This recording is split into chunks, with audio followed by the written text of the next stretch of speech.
Good morning to everybody.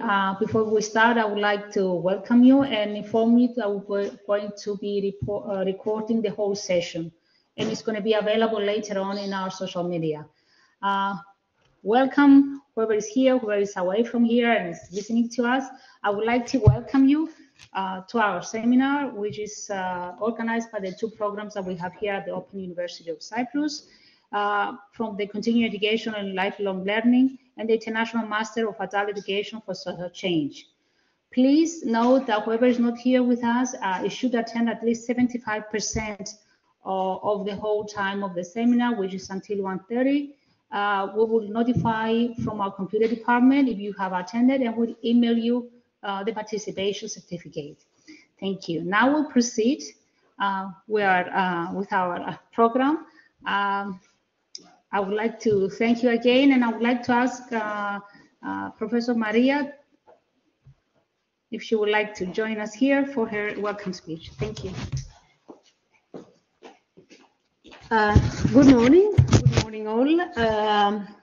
Dear colleagues and friends and participants to this half-day event titled Education for Social Change and Inclusion, International Practices and Insights from Adult Educators. I'm Maria Gravani, and I'm Associate Professor in Adult and Continuing Education at the Open University of Cyprus in the School of Humanities and Social Sciences. And it is with great pleasure that I'm welcoming you all here. Either you attend the event physically or remotely. We have 24 participants attending the event online.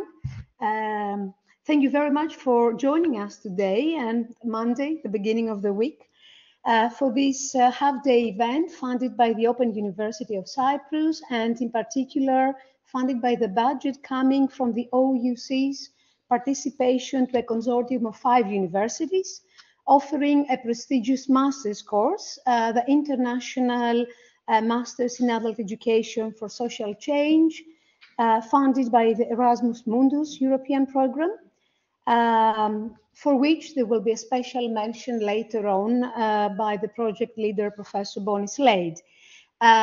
Just to say that this is going to be the first of a series of events, seminars, that will be organized by the Open University of Cyprus over the following months, aiming to foster and disseminate international research in the field of adult education, as well as initiate dialogue, exchange ideas and practices, and generate new knowledge and collaboration among its participants. So before welcoming our Vice Dean, who has honored us by coming here today on behalf of the Open University of Cyprus, I would like to thank my colleagues, Ms. Elena Grigoriou, Ms. Andri Hadjigeorgiou, Aris Papaonisoforu, and of course, our Director of Finance and Administration at the OUC, Christopher Christodoulidis, for their support for this event and the other events. So I'm inviting for the first greeting Professor Stefanos Thimiadis. As mentioned before, he's the Vice Dean of the School of Humanities and Social Sciences, and he's a Professor of Byzantine Studies in the School of Humanities and Social Sciences. He's a famous researcher, and he's also an academic coordinator of the Program of Studies in Hellenic Culture. So welcome, Stefanos.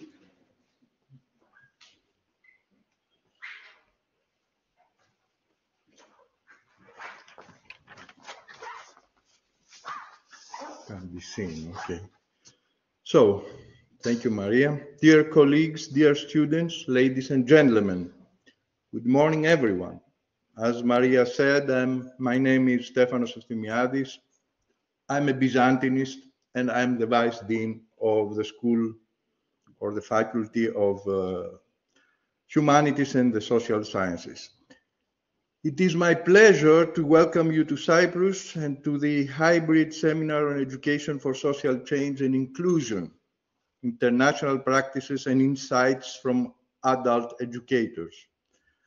The seminar is organized by the IMAESC and the OUC, that is the Erasmus Mundus International Master in Adult Education for Social Change, and the Open University of Cyprus.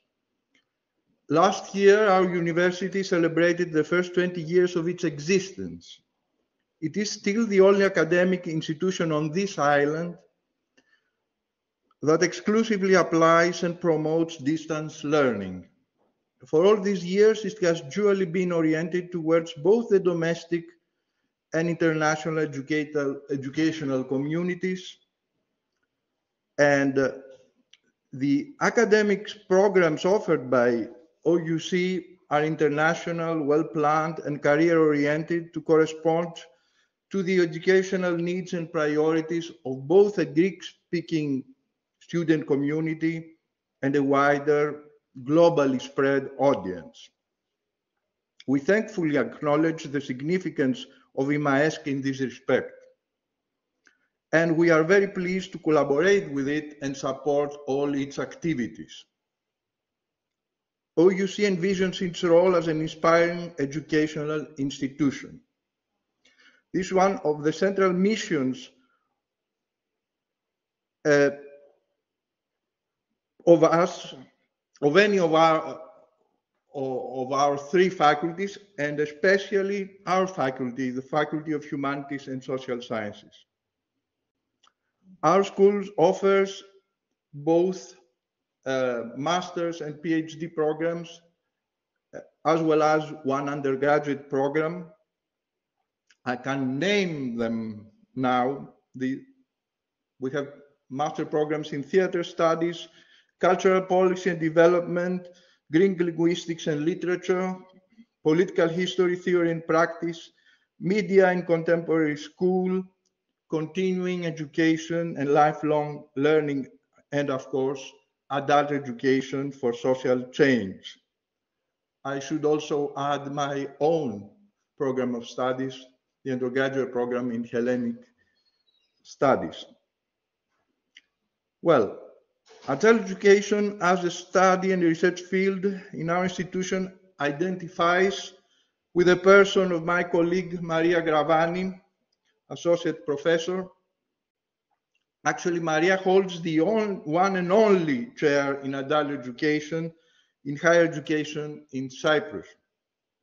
It is by virtue of this unique privilege that I also welcome her today and thank her for organizing this half-day seminar. I'm sure that your presence here today, your questions, answers, and feedback will be of much benefit to all of us, students, administrators, and academics. I welcome you again to this event and wish you all my best. Thank you.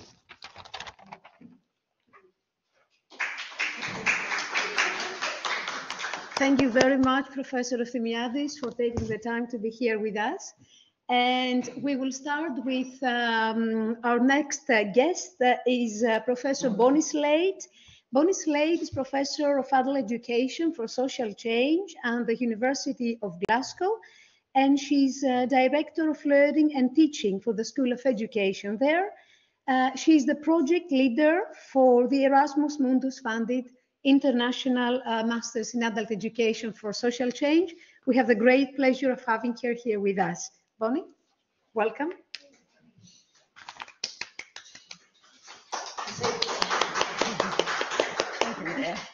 You continue your presentation. Perfect. Perfect. I'm taller than I look.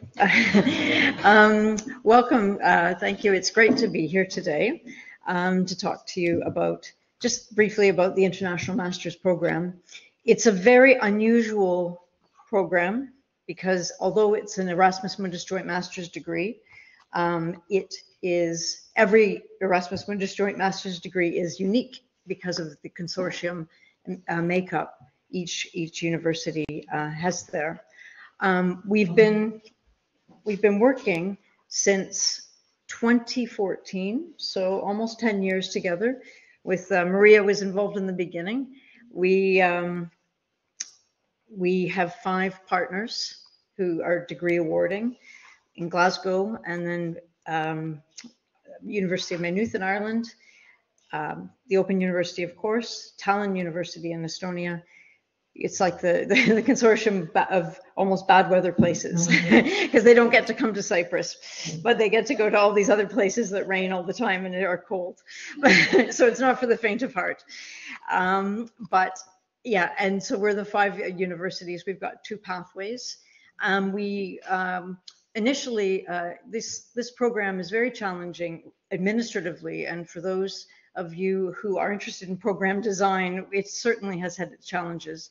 It's the first joint master's degree that was ever approved at the University of Glasgow, and a university that's 565 years old. Nothing compared to Greek universities and Greek pedagogy, but it's old for the UK. And it broke every rule in the book about income splitting, about number of credits you can have in a degree to accept it as a degree. And it took 2 years in development. We were slightly delayed in because we made it joint, and it took a long time to get those details all worked out. But the whole Erasmus Mundus Joint Master's Degree program draws together these strengths around a subject area. Ours is adult education for social change, just to differentiate it from, say, professional development or other programs. So we attract students from all over the world who care very deeply about social problems, and they want to do something about it through adult education to address that.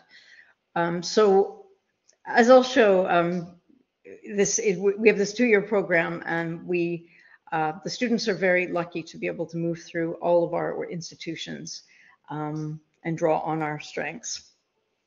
So two of the key things the Open University of Cyprus presents for us is the online component. That turned out to be incredibly important during the COVID pandemic, because when we had to all pivot to online, we had such incredible expertise from the Open University. That was a real benefit to our program in terms of the way we responded. I wouldn't say it was simple for a program that was based on extreme student mobility to try to convince students that they basically couldn't move. They couldn't, be happy about it, but we were able to draw real strength from the team at the Open University of Cyprus and wisdom from the online provision of courses. So that already was a really good strength of our consortium.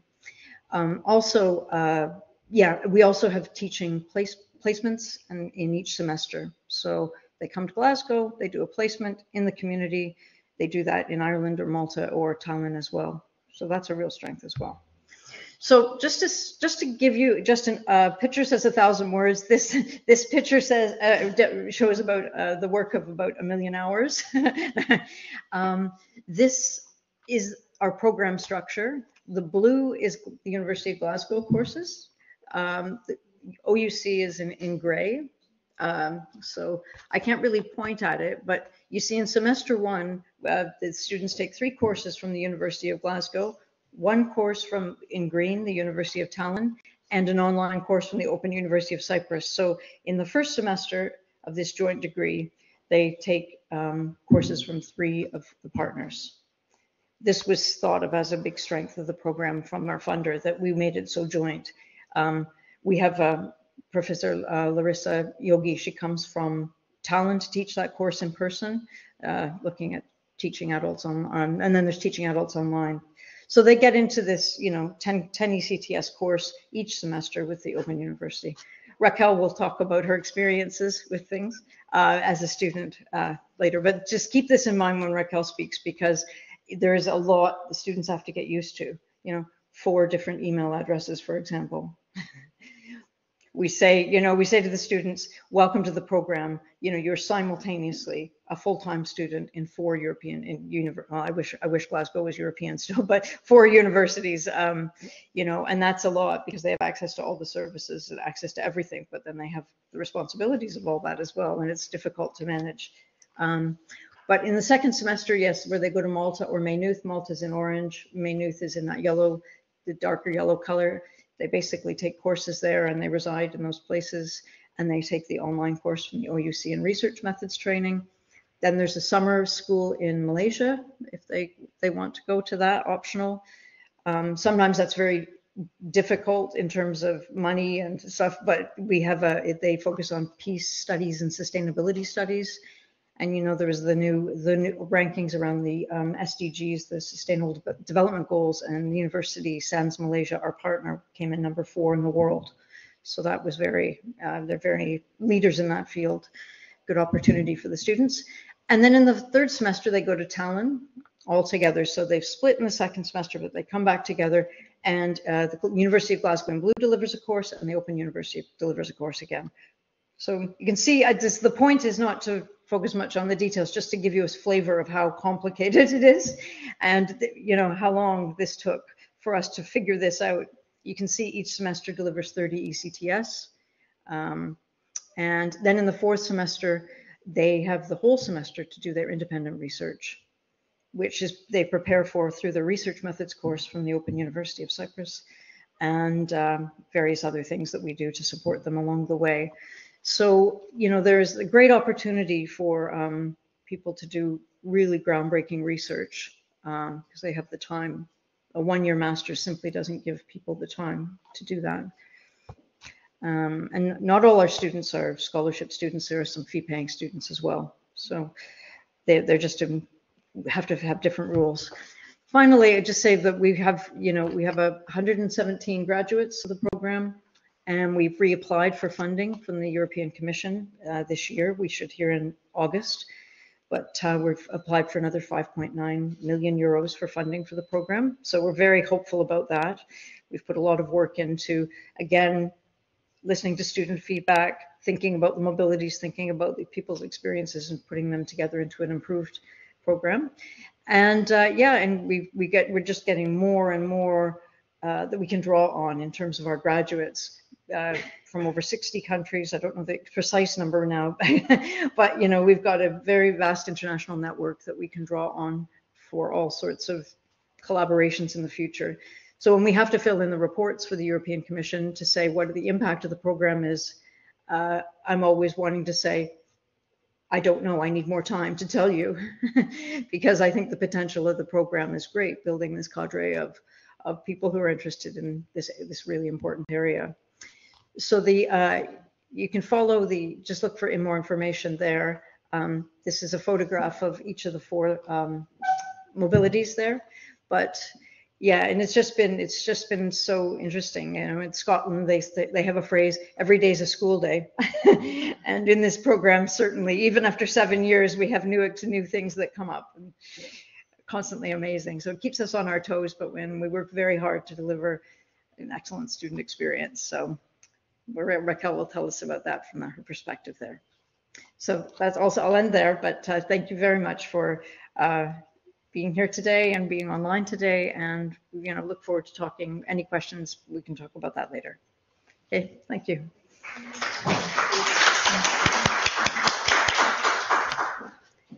Thank you very much, Bonnie.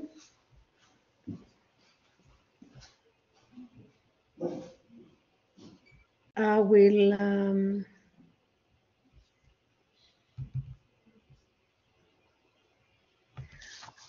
now give you a small flavor of the national program, the Greek Masters in Adult Education of Social Change, because it allies with the Erasmus Mundus program, the one that that Bonnie has just described. The postgraduate program in continuing education and lifelong learning has been offered by the Open University of Cyprus as an individual separate program since 2014, and it is the first program in the field of adult education in Cyprus. It has some hundreds of graduates so far. It focuses and examines dialectically two core pillars of adult education and lifelong learning, general adult education and vocational education and training. And the objective of the program is to equip the participants, adult learners and others with the cognitive, theoretical and practical, as well as metacognitive, methodological and epistemological skills that will enable them to understand in depth and dialectically general adult education and vocational education and training within the wider area of lifelong learning and continuing education. Of course, the ultimate purpose of the program is to move from understanding to the analysis, synthesis, application, and evaluation of new knowledge. Also, it is research-oriented, aiming to attract prospective students to undertake original research at master's and doctoral level in various aspects of lifelong learning and continuing education. It also aims at preparing systematically the trainer, designer, coordinator, evaluator of continuing education programs and upgrading the knowledge, skills, and competencies of adult educators. Adult education is a relatively new field in Cyprus, and even if there were agencies and structures, I mean, the whole adult education field was not that clear and structured. So the program has 90 ECTS, European Credit Units, and its duration is 1.5 years. It can be completed full-time in 3 academic semesters. Its successful completion requires the completion of 6 modules or 4 modules plus a master's thesis. It is taught in the Greek language and offers an MA Magister Artium. The program has been evaluated by the Cyprus Agency of Quality Assurance and Accreditation in Higher Education and has compulsory and elective units from which you can see here the structure of the program. Students can choose among a range of them every semester. Some of these units are offered as part of the IMAESC program. So you can understand that there are units that have been worked and reworked and evaluated. We have a compulsory unit in Introduction to Lifelong Learning and Continuing Education, a unit on theoretical foundations and vocational education and training for those who want to elect this unit, another unit on international trends in continuing education and lifelong learning, comparing systems and practices. Then we have more kind of practical units focusing on how to plan, organize, and evaluate adult education programs. We have the research methodology unit in continuing education and lifelong learning. And during the 3rd semester, we have the critical reflection in adult education and lifelong learning that is offered also by IMAESC, as well as the research methods course. We have the pleasure to have with us today one of our tutors, Dr. Pavlos Hadjopoulos. We have the Teaching Adult Education online unit. That was a unit specially developed for IMAESC, and because it was quite successful, we offered this unit, we adopted this unit to the Greek Master's program, so offered both in English and Greek. We have the access and participation of adult education, and of course the master's thesis for those of the students. It is elective for those of the students who want to get to do a master's thesis. Successful completion of the program opens up new perspectives for our graduates. And what are these perspectives? They can get employment in areas relevant to the field of continuing education and lifelong learning in Cyprus and elsewhere. I have to say that 80% of our students in the past used to be from Greece, 20% from Cyprus. Recently, numbers have changed. We have more students from Cyprus supporting a public university, less from Greece. So our graduates, they can work in the public sector, in private sector, organizations, NGOs, European Union, OECD. They can strengthen their existing careers. Some of them, they're working in the Human Resource Development Authority, in the Ministry of Education, so they can strengthen their existing career and upward their job trajectory by reinforcing skills and competencies. Of course, they can engage in academic research. Some of them, they move on to the doctoral program. Some of them have completed their doctorate. Some are on their way. So they can work as trainers in adult education, as designers of programs, as policymakers, planners of programs, researchers. So we are very proud and happy to have this program.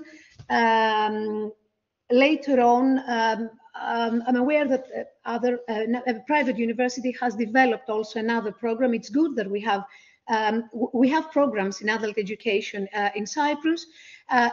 The minimum requirements for somebody to participate in the program is a bachelor degree from an accredited university. Of course, students should know English and how to use the PC and the internet, because this is an online program. And something for which we are proud again, the tuition fees for this program for this academic year amounts to 3,300. And that comes, I mean, this is a 40% discount only for this academic year, which amounts to 550 only for each module. It is a 15 ECTS module, while the tuition fees for the masters in 1,100. So overall, it's 3,300. It's 40% discount only for this academic year. And I have to say here that we are inviting applications for the following academic year. And there is a deadline for this, end of May. For those of you, the online participants that would like to spread the word, or you are interested in applying to this program. So that was my presentation, a brief presentation on the Greek Master's program. If you have any questions, or you would like to find out more about this, you can get in touch with me or our secretary. I mean, details are available on the website of the Open University. I mean, same with IMAESC program, because this current year we are going to run, we are going to have a self-funded year for IMAESC. So any of you participants online and participants here who would like to get more information on this, we are here to support and help you. So thank you for listening to me. And I will introduce you now our second guest. Our second guest is Miss Raquel Galeano-Quimedes. She's Paraguayan. I mean, she's the first Paraguayan I have seen, you know, in Cyprus the last 15 years I've been here. Raquel is an associate tutor. Yes, even in the hotel, I was told that, you know, when she arrived at her hotel, Raquel, she was asked, "Where are you from?" "I'm from Paraguay." "Where is Paraguay?"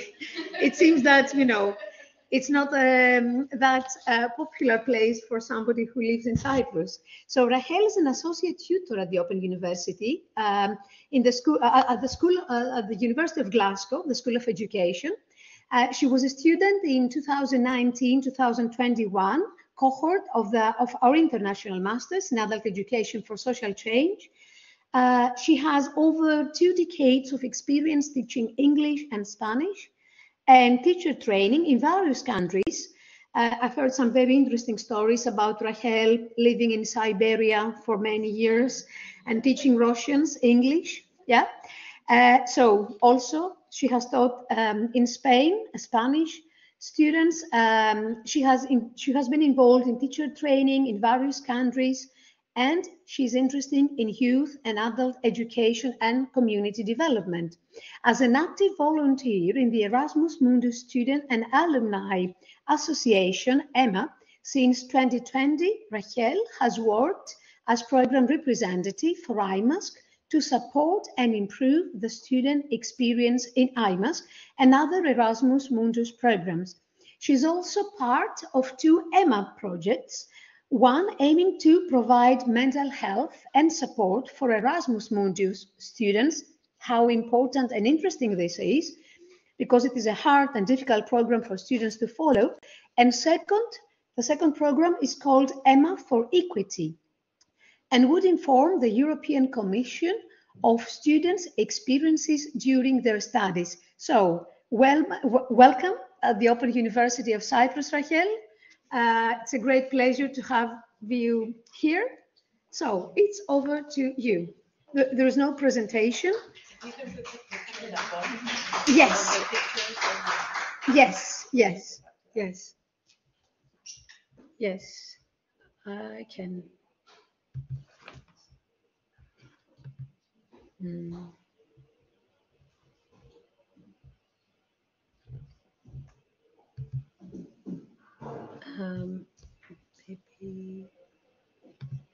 Okay. Yeah.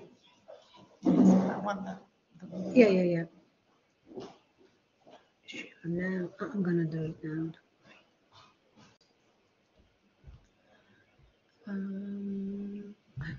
Here it is.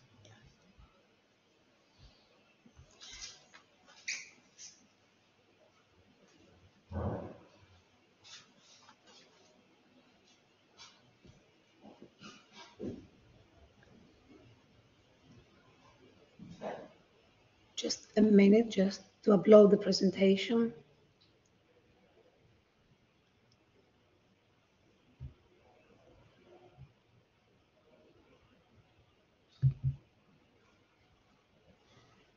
Yeah, we'd like to be mysterious. Yeah, I know.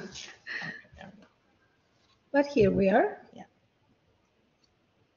So, Here. Yeah. Yeah. Okay, awesome.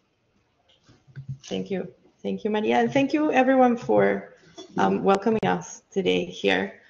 It is a pleasure to be representative both of the program as a tutor and also as an alumni, because I have a foot on both sides. I sometimes say I'm part of the dark side or the light side. I don't know which one. Is that the student side or is that the tutoring side? I'll just leave it to you to judge. So like Maria introduced me, my name is Raquel Galeano. I'm from Paraguay, but I've been teaching and traveling around Europe for quite a few years. I worked in Scotland initially, and then Scotland was not cold enough and it was too sunny. So I ended up in Siberia for 8 years. And then I said, okay, I need a change. And that's when I stumbled upon IMAESC as a program. I applied and I was lucky to join as a self-funded student. So I'm not a scholarship holder, I'm a self-funded student supported by the Paraguayan government. So I do have a scholarship, but it's from my government. And I joined in 2019. I asked my presentation, so if you look at the program, it had 3 numbers, 27, 18, and 1. So I was part of a cohort of 27 classmates. We represented 18 different nationalities, 18 different countries, and we formed a cohort that was one of the cohorts that had to navigate the pandemic. We were in our second semester. Some of my peers were in Maynooth. I was in Malta, when we had to switch and go all online. And as Bonnie mentioned before, IMAESC is a complex and challenging program as it is. So Erasmus Mundus programs, not only IMAESC, Erasmus Mundus programs, mobility programs like this are complex from the get-go, but that added another element of complexity that we were able to navigate with different varieties of success. I've been teaching online. I've had some experience learning online. We'd had the incredible support of our tutor, Andreas, during the first semester, who always challenged us to try new things. So I always tried to keep that in the back of my head during those times that were a bit bumpy during that second semester. In the third semester in Tallinn, it was slightly better, but still the try new things, just give it a shot, was always something that was very helpful and useful. Because the programs, Erasmus Mundus in general, as complex and challenging as they are, they're also fun because we do get to travel. So I wanted to show this image with the pictures of the places that we've been.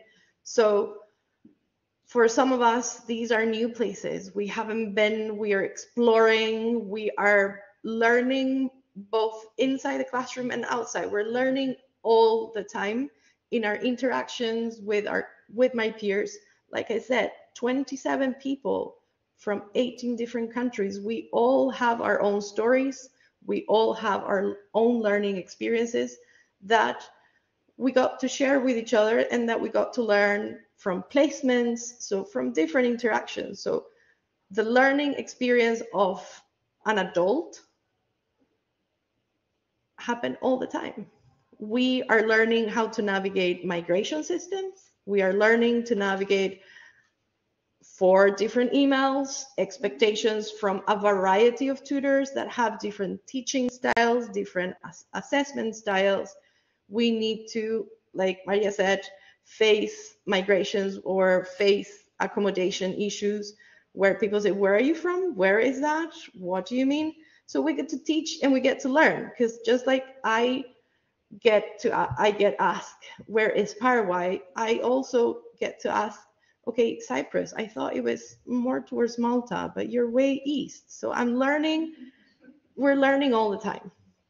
So being a student of the program, as an, you know, some people might say mature student, because I was in my 40s when I started. It's great because I get to analyze and reflect on 20 years of teaching experience, on 40 years of life and learning that I've done. So there is not only the wealth of theory that's new and it's interesting, but it's also, okay, why did I do what I did back then? Or how can it be better? Or how can I unlearn things that are not necessary or that are barriers for me to engage with others? So amongst the many questions and the many challenges that we had during our sessions, one of the aha moments that we get as students as we move across the different mobilities. In Malta, I read a paper about inclusion in the workplace, and that got me to have an interesting conversation with my brother who works in human resources in Paraguay, and he was telling me about the experiences of hiring disabled adults to work. I had no idea that was happening. And then, okay, let me see if I can research this. So I did policy analysis, and I looked at documents to just see what was happening in Paraguay, because again, the pandemic made it so that it was a bit difficult to carry out other type of research that wasn't desk-based. But that got me to look at how we talk about adult education, how sometimes it's not visible, how we talk about inclusive adult education, that again, a lot of our policies and our practice happens with young children, with young learners. So then I got to have conversations with my fellow EMA volunteers. EMA is an association of students and alumni for Erasmus Mundus, and it has around 14,000 members, and we have currently, out of 180 Erasmus Mundus programs, 97 program representatives. So I'm one of them, and we get to talk, okay, what are the challenges that our students face? What are the positives? How can we support them? Inclusion, discrimination, as I said, we navigate migrations, we navigate accommodation issues, we navigate daily life. That sometimes can be challenging as it's fun as well. But the challenges that students face is something that we wanted to address. We wanted to support incoming students, current students, and also we help develop and help promote professional development of alumni. So as part of EMA, we are now running, we're in the beginning stages of a project called EMA for Equity, that we want to survey our Erasmus Mundus students to see what are their experiences throughout the 2 years, and then that we can write reports that will inform the programs like IMAESC, and will inform as well the commission. And besides that, I'm also part of a second project that is called Mindful Mundus. We currently are again, developing it. We got funding from the Commission in alignment with other Erasmus programs and students associations. And what we're going to do is provide webinars and workshops that will equip current students with tools that can help them throughout their mobilities and that address mental health support and well-being that they think it's needed. So my experience before, during, and right now after in the second stage of the Erasmus Mundus and my IMAESC experience is always informed by what I left, conversations I have with people, exchanges of information, and that informal and non-formal learning that happens beyond the classroom. But it's also informed by the theory and the support of our tutors and peers that are always challenging and taking you to think, okay, what else? Why is that? Is that what you're thinking? Is that helpful? And I think that is something unique that I would encourage anyone that's wanting to study something to take on an Erasmus Mundus program. If you're interested in adult education, you can join us. If you know people that are interested in STEM, that are interested in so many other fields, I would encourage them to contact us or just go and do a bit of a Google search of what Erasmus Mundus programs exist in other fields, because it's a life-changing experience, but it's very enriching. As challenging and complex as it is, it's also fun. And, you know, there is a light at the end. And that's when, you know, things can happen. But just like there is in the second picture there, it's the sea at the end of the stairs that you can go and enjoy. So it might be hard, but it's also fun. But thank you very much. Thank you.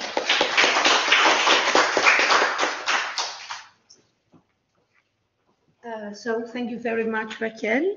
At this stage, I would like to invite you, those who participate online and those who are here, the 31 people join us online.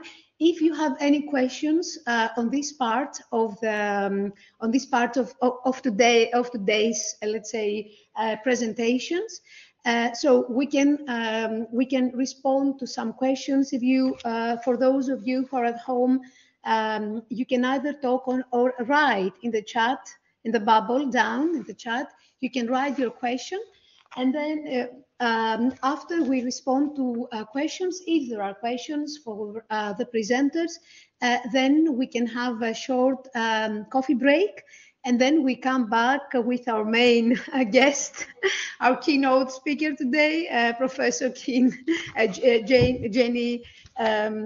from SUNY. Jenny Minson. So I'm inviting you to pose questions. Okay, yeah, okay.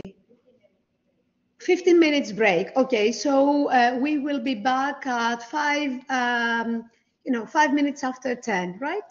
Thank you very much for those of you who are standing behind the cameras at home.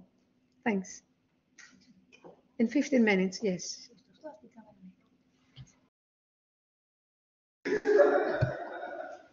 So we are back again. So after a short coffee break, and we are back with our keynote speaker, Professor Jenny Minson. Jenny is an associate professor and crisis prevention and intervention program coordinator at SUNY, State University of New York, and Park University, in the School of Human Services, and has over 25 years of experience in the government, non-governmental, and academic sectors. Her areas of specialty are crisis intervention, disaster, human services, humanitarian aid, refugees, vulnerable special needs populations, resiliency, and community rebuilding and recovery.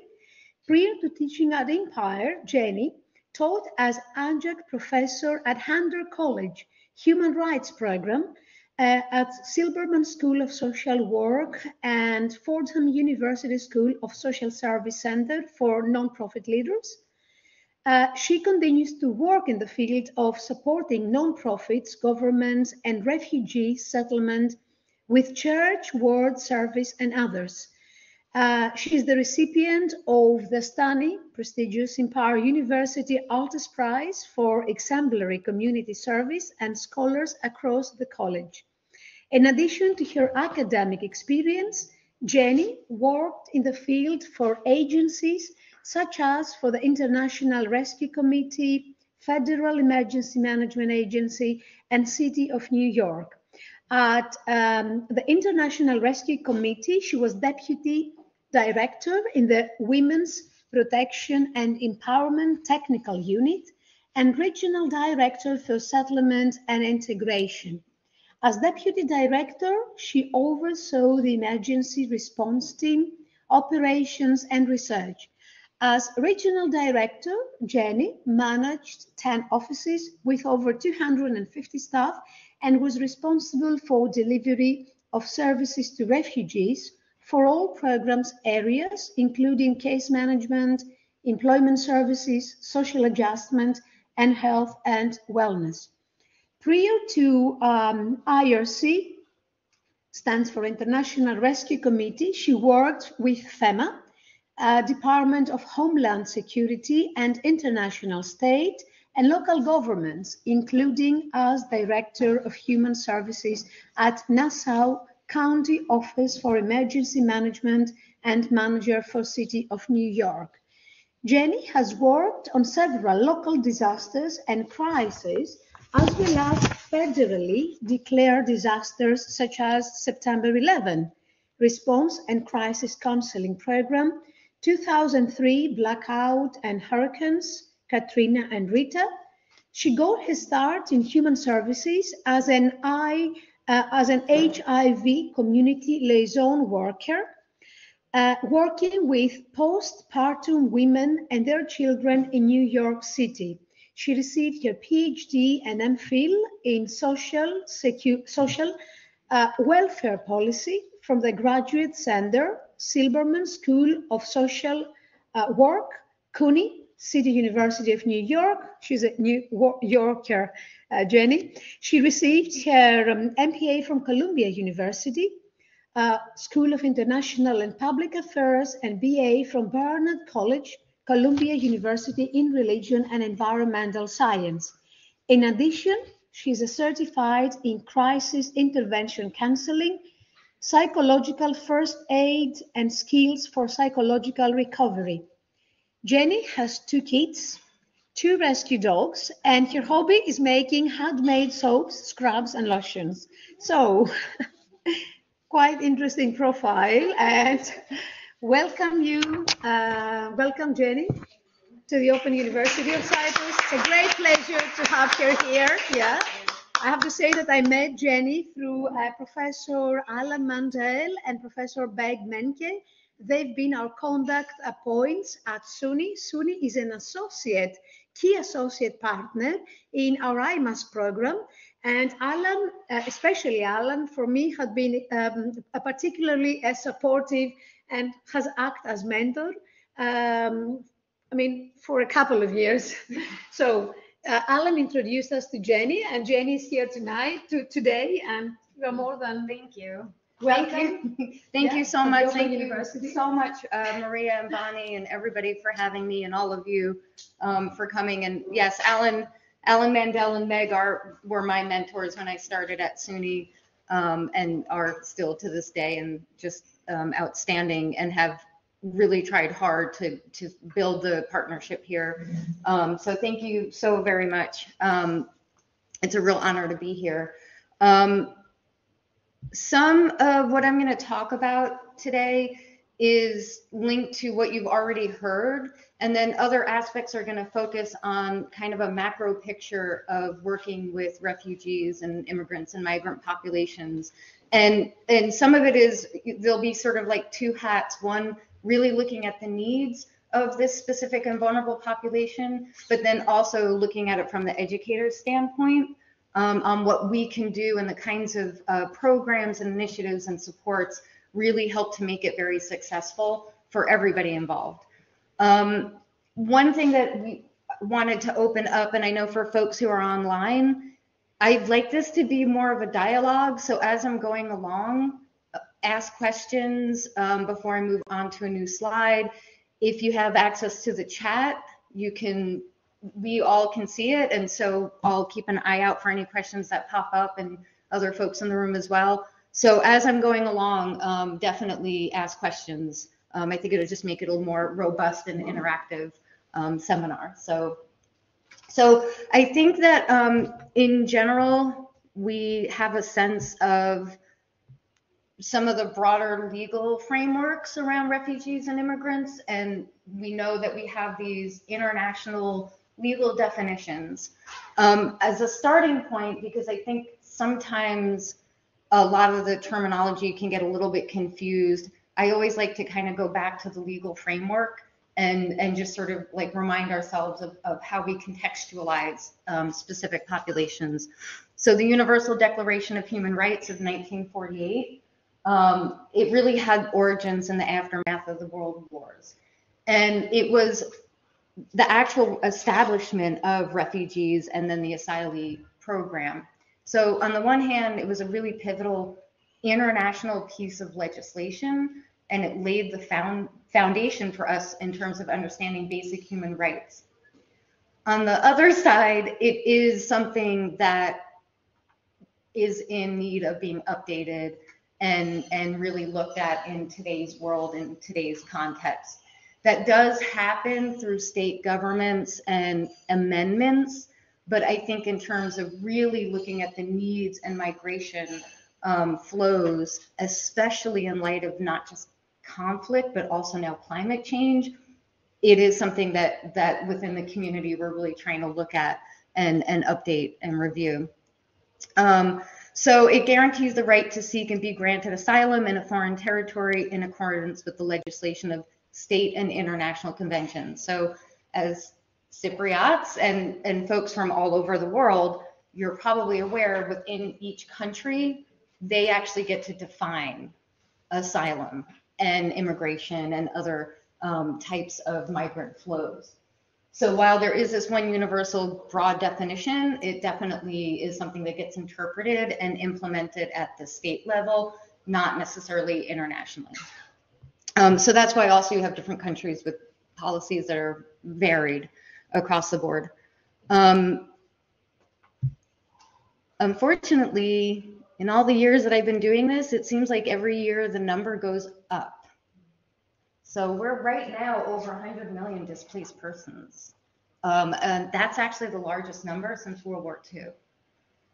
So that's a lot.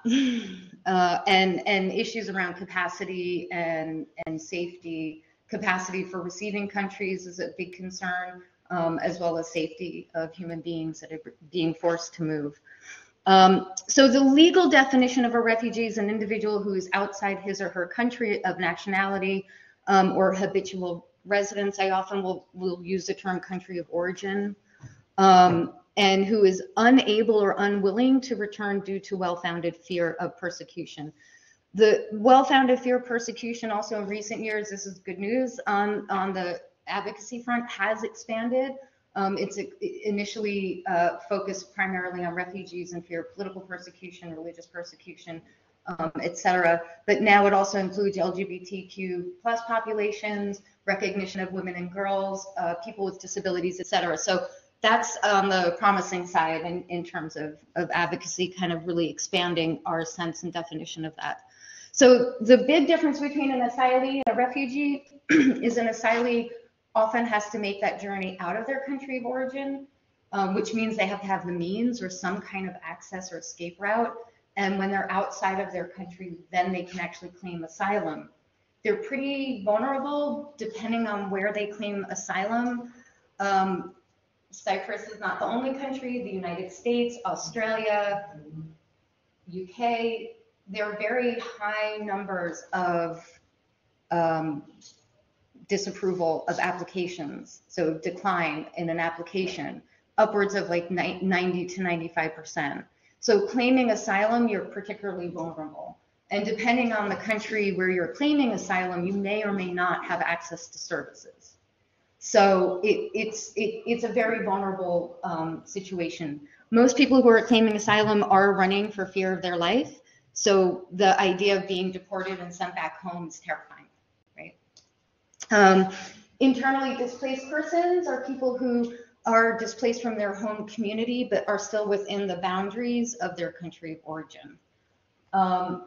IDPs are also very vulnerable because oftentimes they're still under the regime of the country in which they're being forced out of their homes. And so it becomes more complicated because there's not as much that international state actors can do. This is where a lot of the international organizations will play a primary role. UNHCR will set up camps. Not that camps are great environments, but at least it provides a sense of safety and shelter. There are also folks who are actually stateless. Some example are the Rohingya, Palestinians, Tibetans. And these are, like, we're kind of getting into the deeper layers of vulnerability. They have no paperwork, they have no state, they have no claim to a country of origin.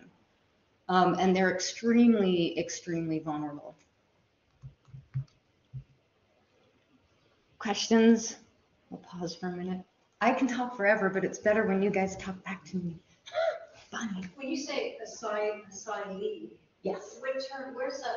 Because we usually heard like asylum seekers, but could you say where that phrase? So I've often wondered if maybe I've made that up along the way because it comes up in my spell check all the time. So, but I don't know, you know, in the organizations I work with like IRC and CWS, we have used that term asylee. So asylum seeker is the technical term. I do use the term asylee, but in my university, I also use the term mentee, which is not really a word either. So I have been known to.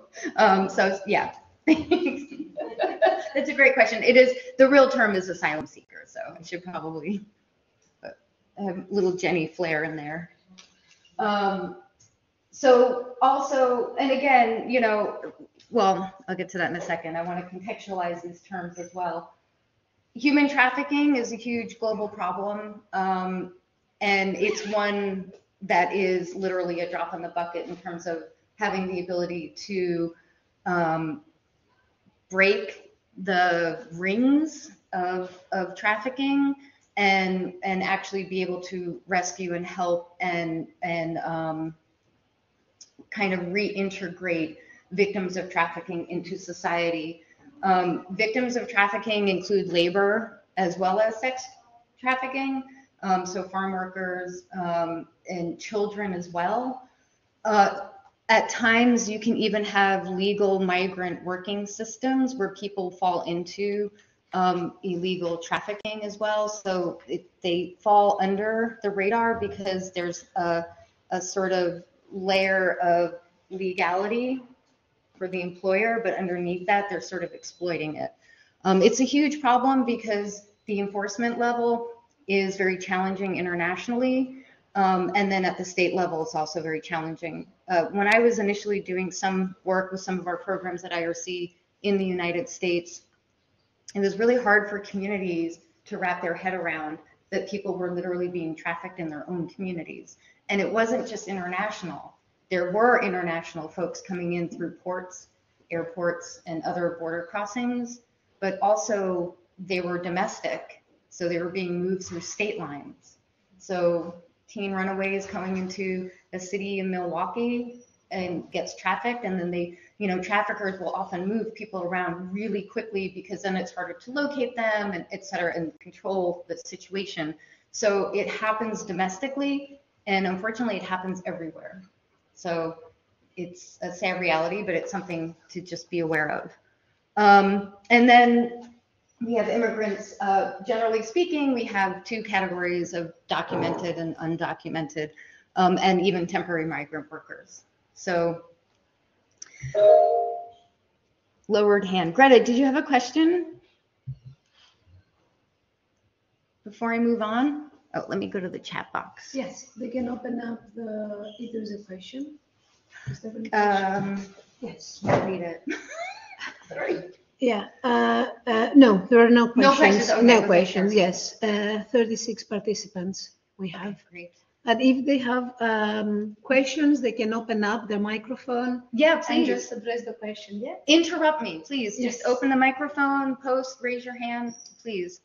So one quick thing just to say about the definitions. On the one hand, we need those definitions from a legal perspective because that's what actually gives us the ability to implement policies, to catch bad actors, hold them accountable, right? So it's very important.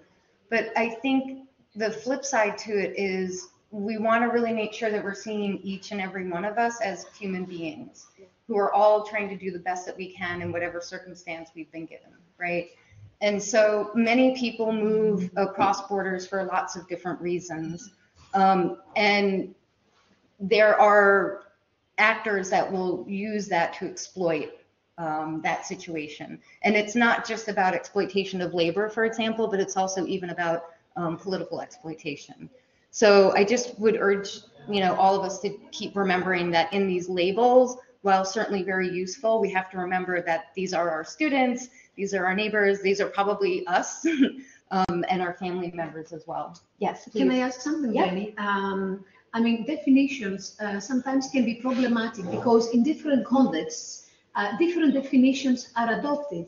So as a researcher, maybe also in the US, because it's like, it's a huge country with different states. How do you call, are all the, I suppose that not the same definitions are used across the states for asylum seekers or migrants. I mean, how do you cope with this? Maybe in the international literature also, right? Because there is a confusion about this kind, about defining who is who and how it's categorized. So how do you cope with this mess? Of course, keeping the human at the center is the most important thing. But as a researcher, you kind of face this problem and dilemma, isn't it? Absolutely, that's an excellent question, and I take a lot of deep breaths. And it is, so certainly within the United States, federally, we have a definition that is pretty much mandated through the 1980 Refugee Act. With that said, so there's a difference between what's on the books versus what people understand. And I would say that generally speaking, for somebody to kind of start to break down these different categories and get it's not, this information isn't necessarily accessible unless you're in the field or you're an academic or you're a researcher. And so I think most of the time what we're kind of dealing with is misunderstanding about, well, how does a refugee come into a particular country, whether it's the United States or, I think a lot about Australia. I usually use a US and Australia comparison because they have flip-flop policies. And Australia is actually pretty big and also has very complicated immigration like the United States and has a lot of sort of tensions internally in the country around issues with immigration. I guess who doesn't? But so a lot of the time by trying to educate people, this is what a refugee is, this is how immigration programs work, or this is what human trafficking is from an educational perspective, because actually there are things that communities can do to make it better. The one tricky piece though is with immigrant populations, it's very unfortunate, but it starts to turn into this documented versus undocumented, right? So the crass terminology is legal, illegal. And so that's where I think it becomes really hard for us as researchers, as advocates, as field workers, and as educators. So from a research perspective, what I often try to do is really narrowly contextualize what I'm talking about. So I will, if I've done a research, I have some research I've done with asylees with some wonderful colleagues of mine. In that particular research, we really very clearly defined what asylum seeker is. And so that's how I've been dealing with it as a researcher. So that I really try to be very specific to whatever it is that I'm talking about. Otherwise, it is very challenging.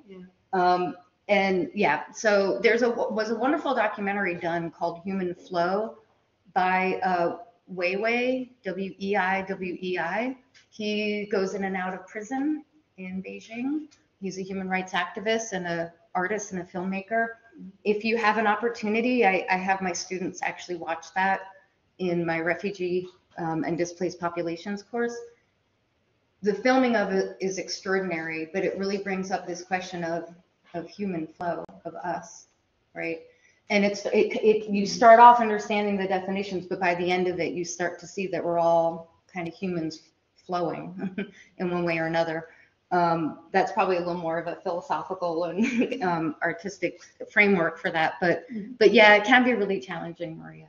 So that's how I've approached it. It doesn't mean it's the right way. It's just that that's how I've done it.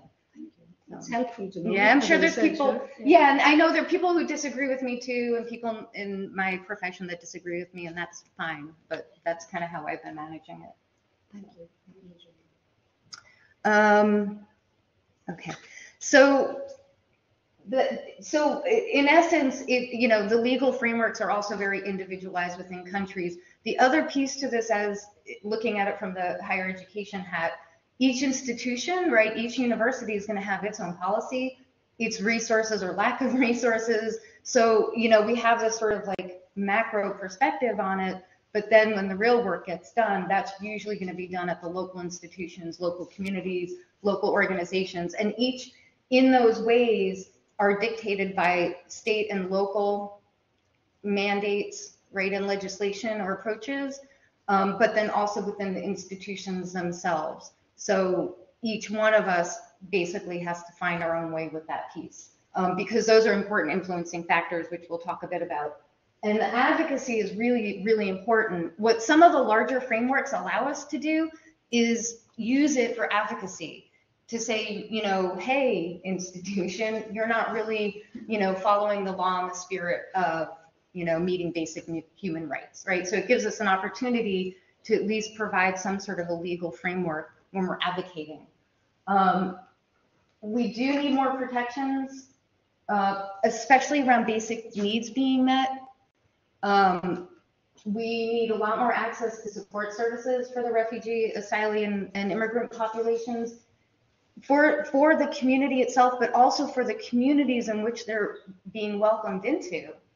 And I think a lot of the time we tend to focus, especially as educators or social workers or crisis workers, NGO workers, we focus a lot on the needs of the folks that we're supporting and trying to help, but we don't necessarily think about what needs we need to do this and what communities need to do this. And I think that's why resettlement is such a hard thing to do. I think there are not too many places that get it perfect. Some places do it better than others. Actually, Australia has a really good resettlement program, but their asylee program, they push the boats back out to sea. So, which is a little bit opposite of the United States. Now, in the United States, if you do claim asylum when you get there, your application may or may not be rejected. However, in that time period that your application is being reviewed, you can access some services and you can remain there legally. So that actually gives you a little bit of a fighting chance. Is it perfect? No. But, in recent years, there were a lot of issues of asylees being detained, which I'll get to. Some of the research I did, every single asylee we interviewed had been detained for 8-9 months. Like, it was pretty stark. So some of that has now shifted in the United States. But yeah, thinking about what communities need. When you have populations coming in who have these kinds of, specific needs, it's really critical that the community is being supported. And I want us to also think about community, not just in the places where we live and where we're personally connected to, because that is a piece of it, but also in the institutions that we're in. If an institution can't handle capacity-wise certain things, it makes it a lot harder to really think about, I think a lot of what Bonnie was saying, like programmatically, these things are hard. They're nuanced, they're challenging, they're complex, they're completely worth it, 100%, right? but they can be hard. And so really thinking about what the institutions need to really shore things up to make this work right for everybody is critical. So we always need more funding. We can never have enough funding and resources. But the other part to it is also really ensuring that we're implementing programs and practices that include best practices and evidence-based interventions. We really have a lot of research now. Like, we know what goes into helping people move out of different, economic or crises, down periods. And we need to be focused on that research and using that to really implement the programs that we have and constantly evaluate them. And that's where I think researchers, it's absolutely critical. We need to really constantly understand, how is this program affecting the population we're trying to serve? And especially, I think, even in higher education, programs should evolve. Learning should evolve. Raquel said, I'm always learning constantly. I'm learning from my students. I'm learning, from my colleagues, from everyone. We have to have that mindset of constantly learning, so that we're improving and advocating for those changes. But documenting and researching is really critical. So adult education access, from SUNY Empire standpoint, we have a really comprehensive online, we call them independent studies, where we'll work with the student one-on-one. We have something called prior learning assessment, or PLAs for short, which is basically evaluating life experience and getting credit for that. So really coming up with ways in which students can actually access higher education is so important. The thing that's really interesting about the refugee and immigrant and migration population is their backgrounds are so incredibly diverse and varied.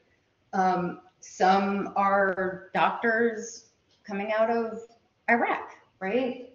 Others might have been living in a refugee camp on the Thai-Burma border, and maybe have only had access to the local schools within the camp, because when you're living in a camp environment like that, generally you can't leave your camp.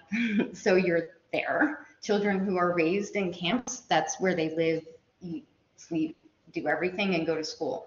So they may have far more limited access to education. However, if you go into the camps and you see the types of programs that get developed from the folks living in the camps, there's a lot of life experience in there as well that could be captured. So it's kind of thinking about these ways that make education accessible, but also gets the individual really thinking about what in their life, the structured ways, right, in which they've learned certain things from an academic perspective.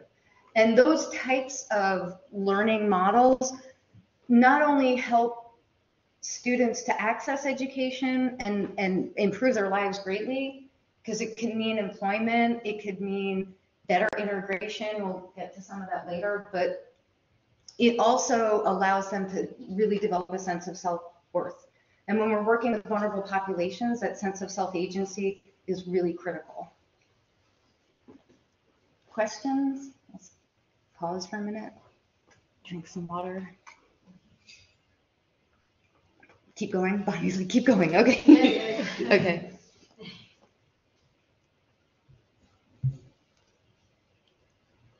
So this is just a super quick slide. My students always make fun of me because I'm always making charts and stuff. So you'll see I have little behind charts coming up, and so this is one of my charts, along with asylee and mentee and words and makeup. So this is literally just a snapshot of what, generally speaking, people deal with when they're in a crisis. So that can include war zones. It can also include other localized traumatic events. It could be the sudden loss of, unfortunately, in the United States, they're experiencing a lot of this with the gun violence, right? So that is a crisis. So it can be something much, large scale, like a war or earthquakes and tsunamis, but it could also be very localized. It can be family oriented as well. So when people experience crisis and conflict, a lot of the aspects, so taking a holistic approach, like whole, like WHOLE, like a whole person, is looking at these elements that keep us kind of balanced and stabilized and able to relatively cope, right? When we're in a crisis, some of this stuff starts to fray a bit, and it can make it really harder, and we become destabilized. We call that disequilibrium. And when you're working with students who are dealing with this is true for refugees and immigrants, but this can also be true for other students. You know, I've had students who are dealing with domestic violence situations at home or addiction issues. So these things are destabilizing. So we're thinking about how we educate and disruption that can happen within that education. This oftentimes is a significant piece to it. The good news is that we have ways in which we can help people cope with this so that they can get a sense of stability and go back to a sense of equilibrium and actually continue. And I've certainly had a lot of students where they've needed some time off. You set them up with proper services, and then they come back and they rock it. You know, they really, and they, you know, they've graduated. So there's a lot to be said about sometimes pausing when we do get a sense of disequilibrium. So our social affiliation, behavioral, spiritual, religious, it could also be, you know, atheist, physical, biological, and our psychological. So these are just sort of like in a nutshell of the types of things that can really become destabilized in a crisis. So these are the intervention models that we know work. And education is a part of this, right? And Raquel talked a bit about mental health as well. And we'll talk about mental health outside of the medical model and also that are within cultural appropriate parameters, because that's really, really critical. Mental health doesn't always mean going to a psychiatrist or talk therapy or, you know, those are very Western views. And also not always necessary. So I think it's a larger conversation, but mental health, wellness, a sense of equilibrium, these are actually really important pieces prior to the learning process, in the learning process, and after the learning process. And putting all these needs together really makes a big difference. Doing them as one-offs or in silos is very challenging. It doesn't generally work. But education is an important piece to it. Questions? No? All right. So just very quickly, when we think about social services, that includes employment, housing, healthcare, and education. And again, all the literature, like for decades now, has shown things like employment actually affects our health and mental health. When we're unemployed, it increases our chances for things like diabetes, high blood pressure. It also increases our chances for anxiety, depression, and other types of mental health issues. So employment is directly tied to education, right? We know this.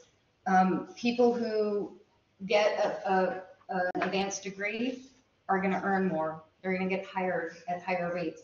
People even on the vocational level who are getting skills training, they're going to get jobs. If you need a specific training to be able to drive a truck, you need to be able to access that training so you can get hired, and truck drivers can make pretty decent, you know, salaries. So all of this stuff is really tied together. And as adult educators, we have to be thinking about that. What's the sort of, we want that self-development in an individual that academics love to see our students, you know, go through, but we also have to make sure we're linking the practical skills building into their future, because that's what's going to help them thrive in the ways that they define, you know, thriving and success.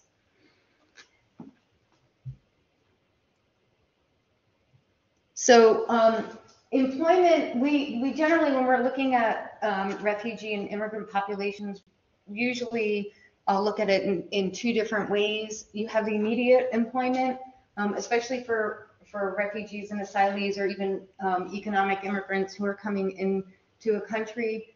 Immediate employment means an immediate stability. But that early employment may not be what it is that they want to do, what their potential is, where their hopes, their dreams are. So I often look at it in two different ways. There's longer term employment, which that creates longer term stability and peace of mind and fulfillment. But early employment should never be dismissed because it can really play a critical role in that crisis stage of helping people to kind of stabilize and start to develop confidence again and just feel grounded, like they have some footing, right? And then obviously employment has positive aspects on health and mental health. And that is just documented across the board. Just really quickly, I won't spend too much time on this, but practice of housing. Again, I look at that and there are actually multiple layers to this within the disaster and crisis world, but I sort of tend to think of it in the two big buckets, which is the immediate emergency, right? If you're homeless, your whole life is destabilized.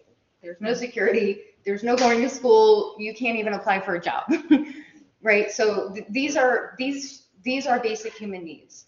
Everyone should be housed. Yeah. Everyone should be housed. Housing security, basic human needs, stabilization, safety. We all deserve that. Then you have permanent, that sense of permanency, where maybe you're stable now, you've had some stable employment, and you're starting to feel a bit more secure. These are pieces, by the way, that helps us to advocate, right? So we want to change laws that lower eviction rates so that people can experience greater stability and safety and self-agency. So every time we think about the needs of the people we're working with, we have to also connect that to where does our advocacy have to go to help us make those changes to keep increasing the stability and access.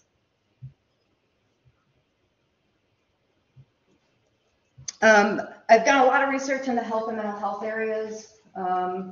So just very quickly, because actually as an educator, you might come across some of this. I have worked with a lot of immigrants and refugees, and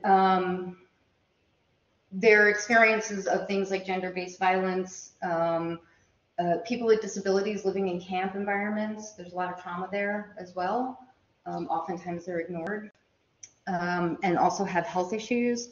So in addition, when, let's say you're a refugee and you've been granted refugee status and you've been placed in a country, you might be coming in with other types of long-term or chronic issues, cancer, diabetes, heart issues, etc. All of these things actually can affect a person's ability to learn and to get work done. You know, being in school, like, you know, Raquel talked about it, it's challenging, it's hard. I worked through all my college years and my PhD. I actually worked on Hurricane Katrina when I was in my PhD. It was crazy, but it was stressful and it was really, really hard. And if it weren't for the few mentors, you know, Bonnie and Maria did research talking about, and she'll talk about that more, but those interpersonal relationships, if I didn't have my mentor, Erwin, as my chair, I would never have finished my PhD ever. It would not have been possible. Those trusting relationships go a long way when we're working with students. So, and it can help with these pieces as well, because when you start to know your students in appropriate ways, you don't want to start asking, you're not there to be their mental health professional either, or their doctor, because we're not. But when you can start to recognize some of the red flags and say, hey, do you want to reach out to some student support? I think it can help you. So, but you can't know that unless you have those relationships. So it's really pivotal in this area.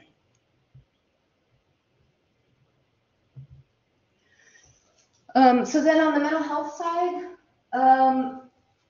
we have to make sure that we're understanding that sometimes people are having normal reactions to an abnormal situation. So we don't want to get into the business of overdiagnosing people. Refugees and immigrants are extraordinarily resilient. Vulnerable people are extraordinarily resilient. And so sometimes if they're not showing signs of more chronic mental health issues, things like psychosocial programming, psychosocial education, connections to the community, enrolling in training programs, enrolling in higher education courses, employment, those things will help to heal their trauma. And then for other folks, they might need some more support. So they may need to go to a mental health, a licensed clinician. They may need some medication for health as well as mental health. But in those scenarios, you want to make sure that you're referring them. And again, higher education institutions can play a really important role. It's a trusted place for students. They need to feel safe and be able to get that kind of information. So, huge advocate of psychosocial programming and psychoeducational approaches to not just how we teach, but also in how we offer information to the community. There's a lot of research that gets done around this, but things like community gardens, volunteer work, art programs, these can be formal and informal, spontaneous and non-spontaneous, like organized. Peer support groups are great. A lot of resettlement agencies in the United States, they set up peer support. They'll have, it's the most magnificent thing. They'll have newly arrived women refugees meet. And these are women coming from all kinds of backgrounds with all kinds of different experiences. And they're coming together to talk about their new journey and what they've left behind and the scars that they've endured. And they talk to each other as women. And so all these sort of so-called barriers melt away. And they're able to bond over this experience. And it's a very healing thing, you know, connection. All right, now we see post-COVID, all the literature coming out about isolation is not good for us at all. So that those kinds of peer support groups are really, really important. Peer support groups for workers are really important. Peer support groups for faculty are really important. It's hard work, it's tiring. So we need to be able to talk to each other and get support from each other, right? So that's generally speaking what psychosocial programs mean. And the thing that's great about them is you can really implement them in a lot of places. Camp environments, local communities, schools, you know, they're fairly easily implemented. Education, psychosocial education is really, really important as well.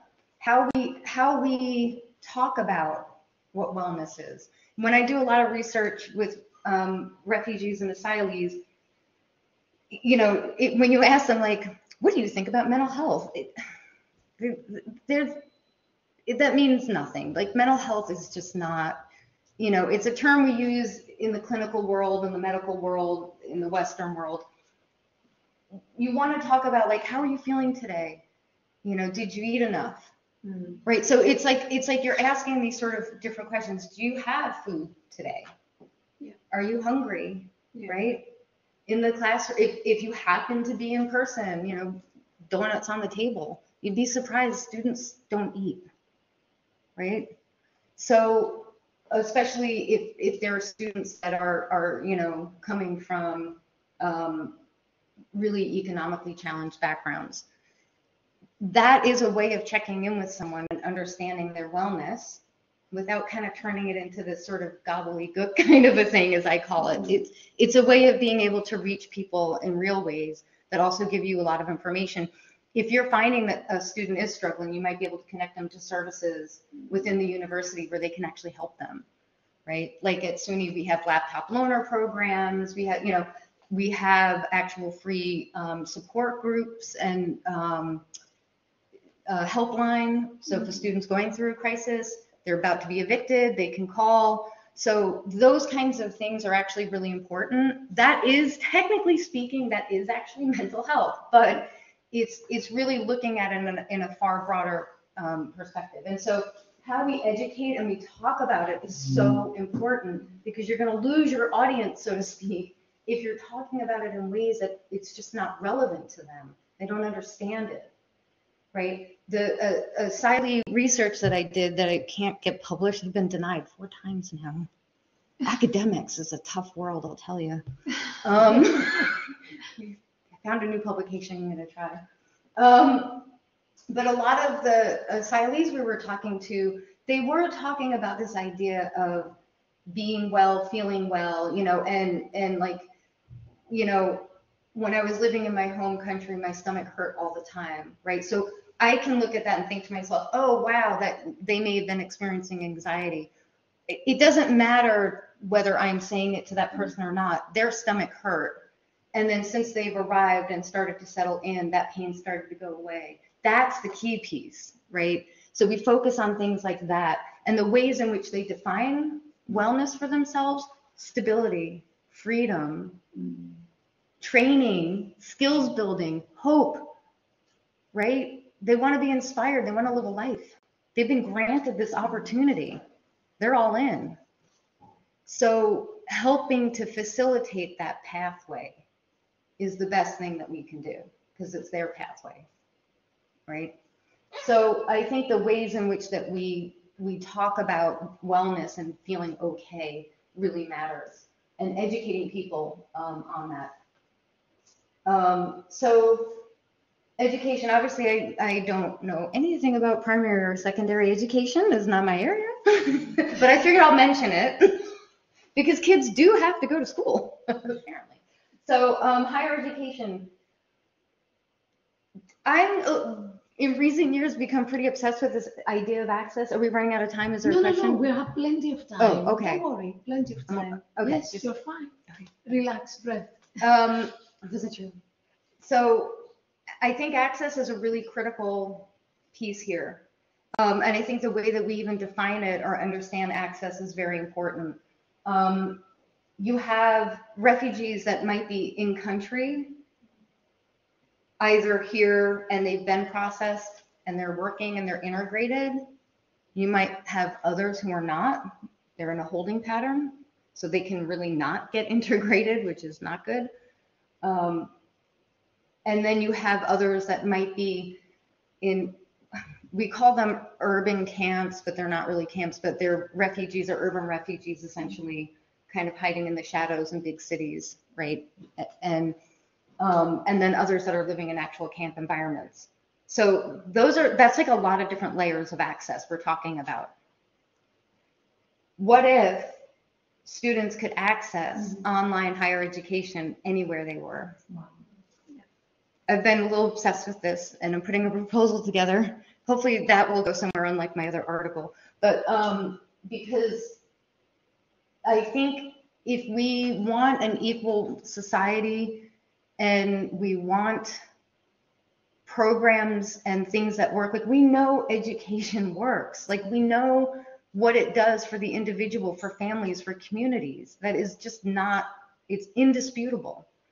So why can't everybody access it the way that I was able to access education?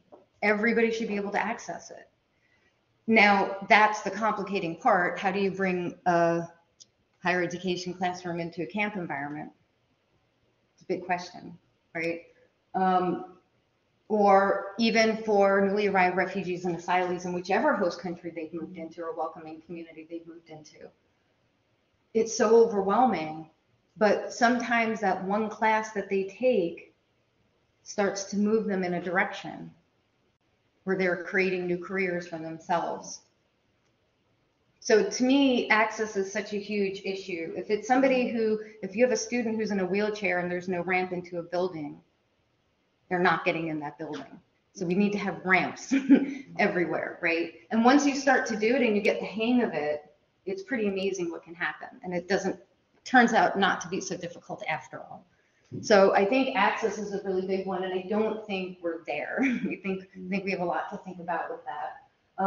One of the other pieces to it that I think can be very exciting is for refugees who in their country of origin didn't have the opportunity to access education there, in addition to now they're, refugees. What a game changer that could be to access a European university or even state university to get an education, right? That can be a tremendous game changer for them. So education has to be culturally appropriate. We have to have the patience and the flexibility in the classroom to be able to work with a lot of diverse students, some of whom might interpret some of the material one way, others might interpret it another way. So having that patience and creating a safe classroom environment so that students can express themselves without feeling judged or shamed about it is actually really important, especially in this kind of environment.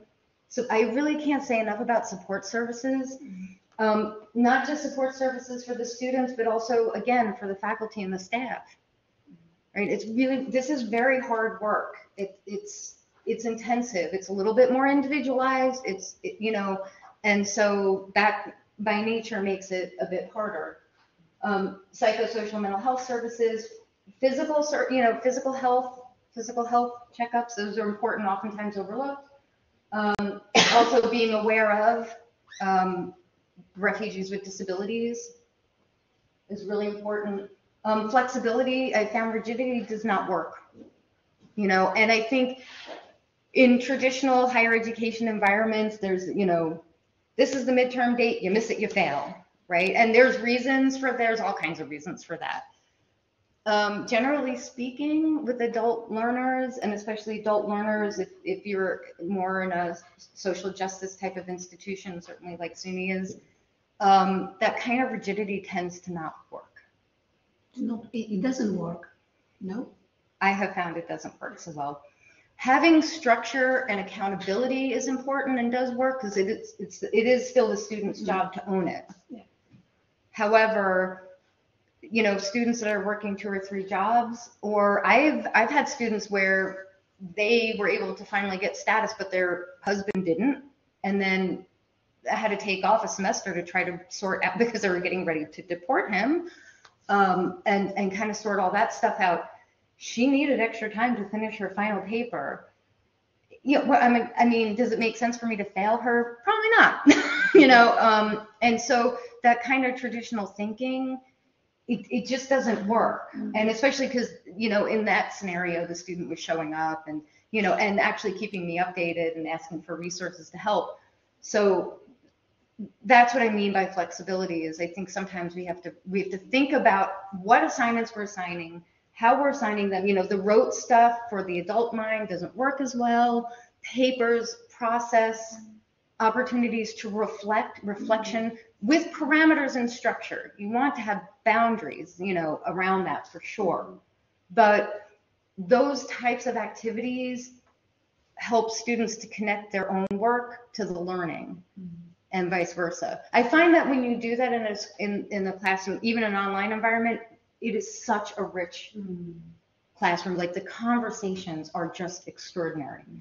And that's what I'm saying. I'm always learning every semester. I can't get enough. And, you know, just we'll spend hours reading comments and, you know, it's just fascinating. So, but that, I think the more process-oriented assignments for adult learners is better. And having some kind of flexibility. Again, you do need to have parameters, you know, end of the term. I mean, and students have to have a sense of accountability, and we can explain that to them because that's actually a learning process too, right? If you're not used to that, if you're not used to understanding what a deadline is, and then there is a consequence to that, then they start to learn. And those are actually really important skills when it does come to employment. Can I add something, Jenny? Of course. You can drink your water.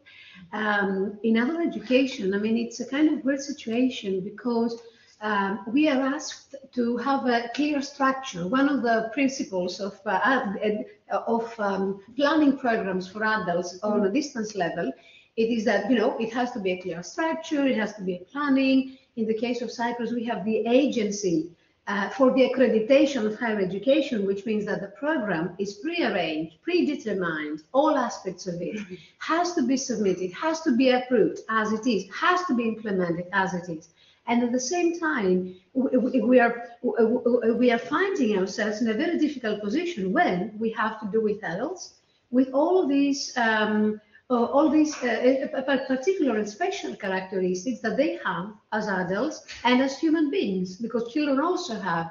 And there are some boundaries. We need to kind of adjust. Or how do you? Obviously, do you face the same problems in the US? And how do you cope with this kind of situation? Either it is adults in higher education or migrants, it's the same, right?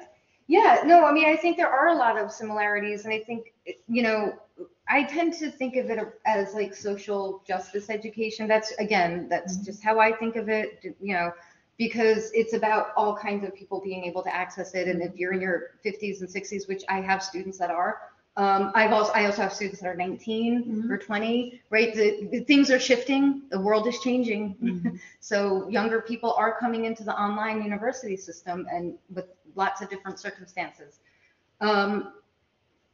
I think this is where the advocacy piece comes in.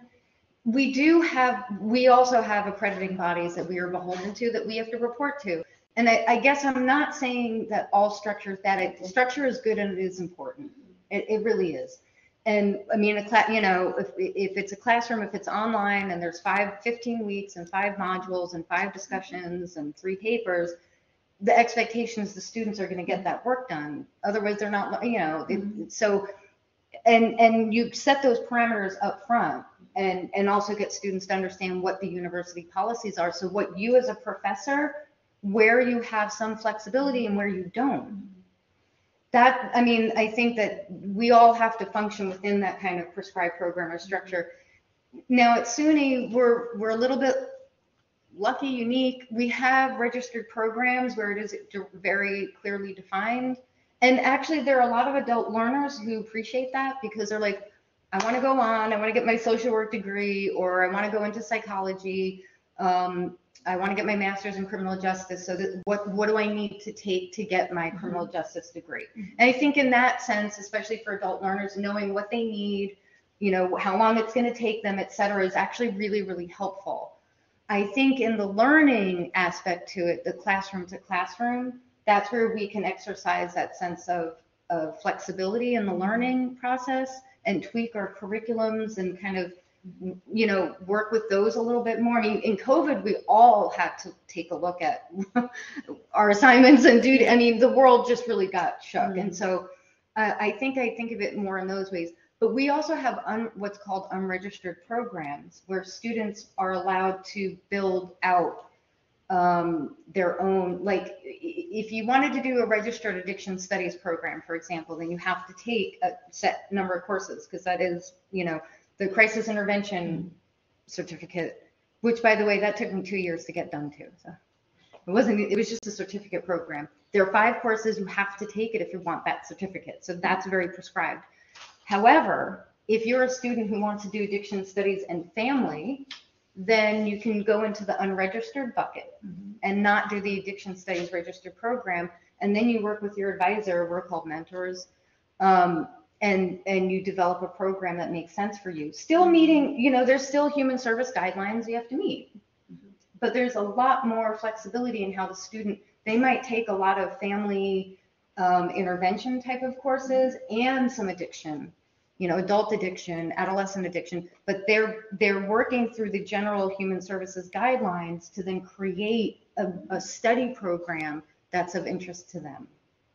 So that's one way to look at it from, if you're looking at it on the administrative kind of programmatic side in the university system, that's one way to really look at it, because even though the unregistered programs have the ability for students to really work with their mentors, there's a little bit more flexibility. It still is a program in which we make sure they hit the 5 key guidelines for human services degrees. So you still have this structure and some guidance, which I do think is really important, but there is an element of some more flexibility and individualization. It's not a common thing, though. You're not going to find that at a lot of universities. It can be hard work too. Yeah. Thank you. Yeah. Thank you. So That was very helpful. yeah.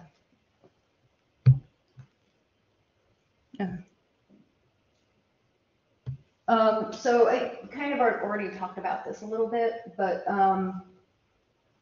what was so interesting in the literature showed a lot of this, as well as one of the studies I had done with some of my colleagues.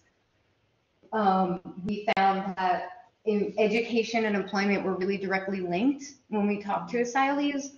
And education meant a couple of different things. So it did mean traditional degrees, obviously, but it also meant things like training and skills building. So, which I think is so important for us as educators to hear and understand that. So that programs, you know, obviously at the graduate level, it is a little bit different, right? But although not necessarily, I mean, I think there's probably some space even there within master's programs and master's certificates. But I think at the undergrad, in the United States, we have a system where we have an associate's level degree, a bachelor's level, and then you do the master's and the PhDs. So at that associate level, you have an opportunity to do a lot of vocational training. And you know, community colleges in the United States are more accessible and more financially accessible. And so I think that when we as educators, adult educators, going this quote unquote vocational route is something that is also really important for refugees and immigrants, because it could lead to immediate job placement or pay raises, which could move a family out of, like, moves them out of poverty. You know, there's nothing better in the world than when I get an email from a student, I just got a $20,000 raise, I'm off of food stamps. You know, it's just remarkable. And so I just think, you know, when I was sort of like thinking, and after, you know, really thinking about the research and then the results of our study and talking to these asylees, even for me, where I tend to be very sort of, you know, flexible in my thinking and making sure, like, especially with crisis intervention, are the students learning the skills that they need to apply this in the field? And I thought, well, what do you mean skills and training? You know, and the more I thought about it, the more it actually started to make sense. And I do think that institutions of higher learning can play an important role in this. And sometimes we'll have students that will just do an associate's degree with us, and they, you know, don't even necessarily need the entire associates, but they'll complete it anyway, because at some point down the road, it helps them to kind of bump up in their career or come back and seamlessly move into completing their bachelor's, right?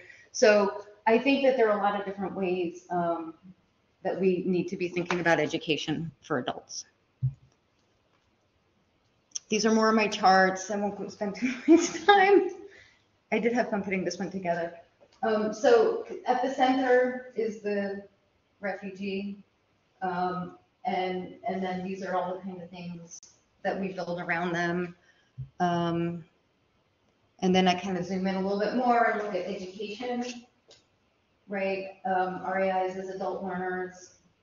So I think all of these things actually really matter, you know, ways and types of learning.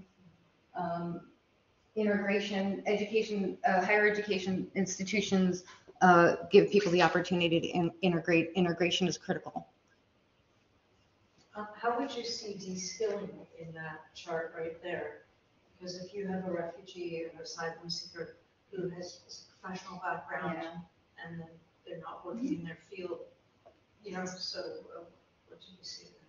So I think there's a couple different pathways. Some of the refugees we've, you know, organizations worked with over the years, they, in their new country, their new home country, the sort of re-credentialing process is so long that some of them are like, you know what, I think I need to find something else to do. So then you're kind of working with them on finding new career paths. That's where, like, early employment can play a good role, because it helps to stabilize them while you're trying to talk to them about what their next steps could be. On the flip side, there are others who will want to go through the re-credentialing process. So having the information and being there to support them through that re-credentialing, because it can be a really long process. It depends on what the professionalization is. It depends on where you are. But anytime somebody goes to a new country, getting re-credentialed is its own thing. So supporting them during that process, oftentimes they're going to have to retake exams, take courses, so helping them to figure out how to access that kind of stuff. There are some refugees who have some financial means, others don't. So then helping them navigate that, because you're going to have to pay to take those courses to then get re-credentialed. And so really working with them on supporting them through that process. And then once they get re-credentialed, oftentimes will find employment, especially if it's in the healthcare profession, because there's a shortage of workers now. But they do have to go through that process. So I think there's a couple different paths. In that scenario too, though, early employment makes a big difference, because it helps, again, to stabilize them, and then it gives them the means in which they can go through that re-credentialing process. So that's been my experience. I'm sure there's probably a couple of other approaches, but there are times where somebody comes and says, you know what, I'll just, maybe I'll go get my bachelor's, or in marketing, I've always wanted to do that anyway. And it seems like a better path for them. So that does happen for sure. But it's a hard thing, because, especially for doctors, and nurses, when they come over, it's a loss. It's a loss of all the years of training and the service that they did and their knowledge. And it can feel, very deflating in a way. So there's that piece to it as well. Yeah, it's hard. Does that answer? Yeah. Okay. Any other questions? I have all these participants. Okay, this is my last chart. I was only supposed to have 2 charts, and then I went to town.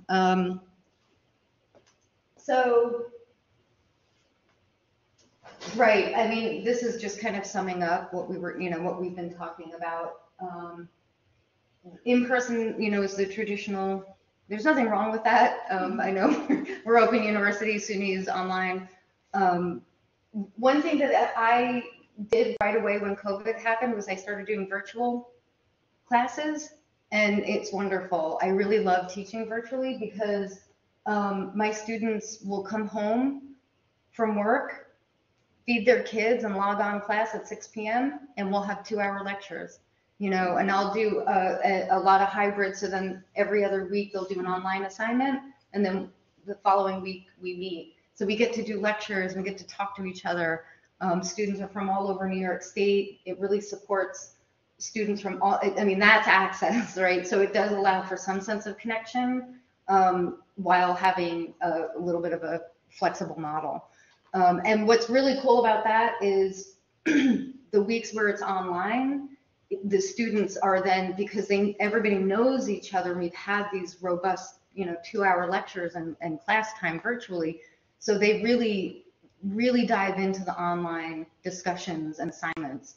So it's actually very cool. And that kind of creates an informal accountability system, because in the following week, when we come back, and always do first thing on your agenda, a wrap up of last week's online discussion, and I guarantee the students have done it, because they know that we're all going to be talking about it and wrapping it up. So these are kind of like little ways of keeping that structure and accountability, but also creating a little bit of flexibility in terms of how they're accessing the classroom. We probably don't have time to go into the whole life experience piece to it. At SUNY Empire, we do have a pretty robust system in place, and each one of us will be an evaluator within our areas of expertise.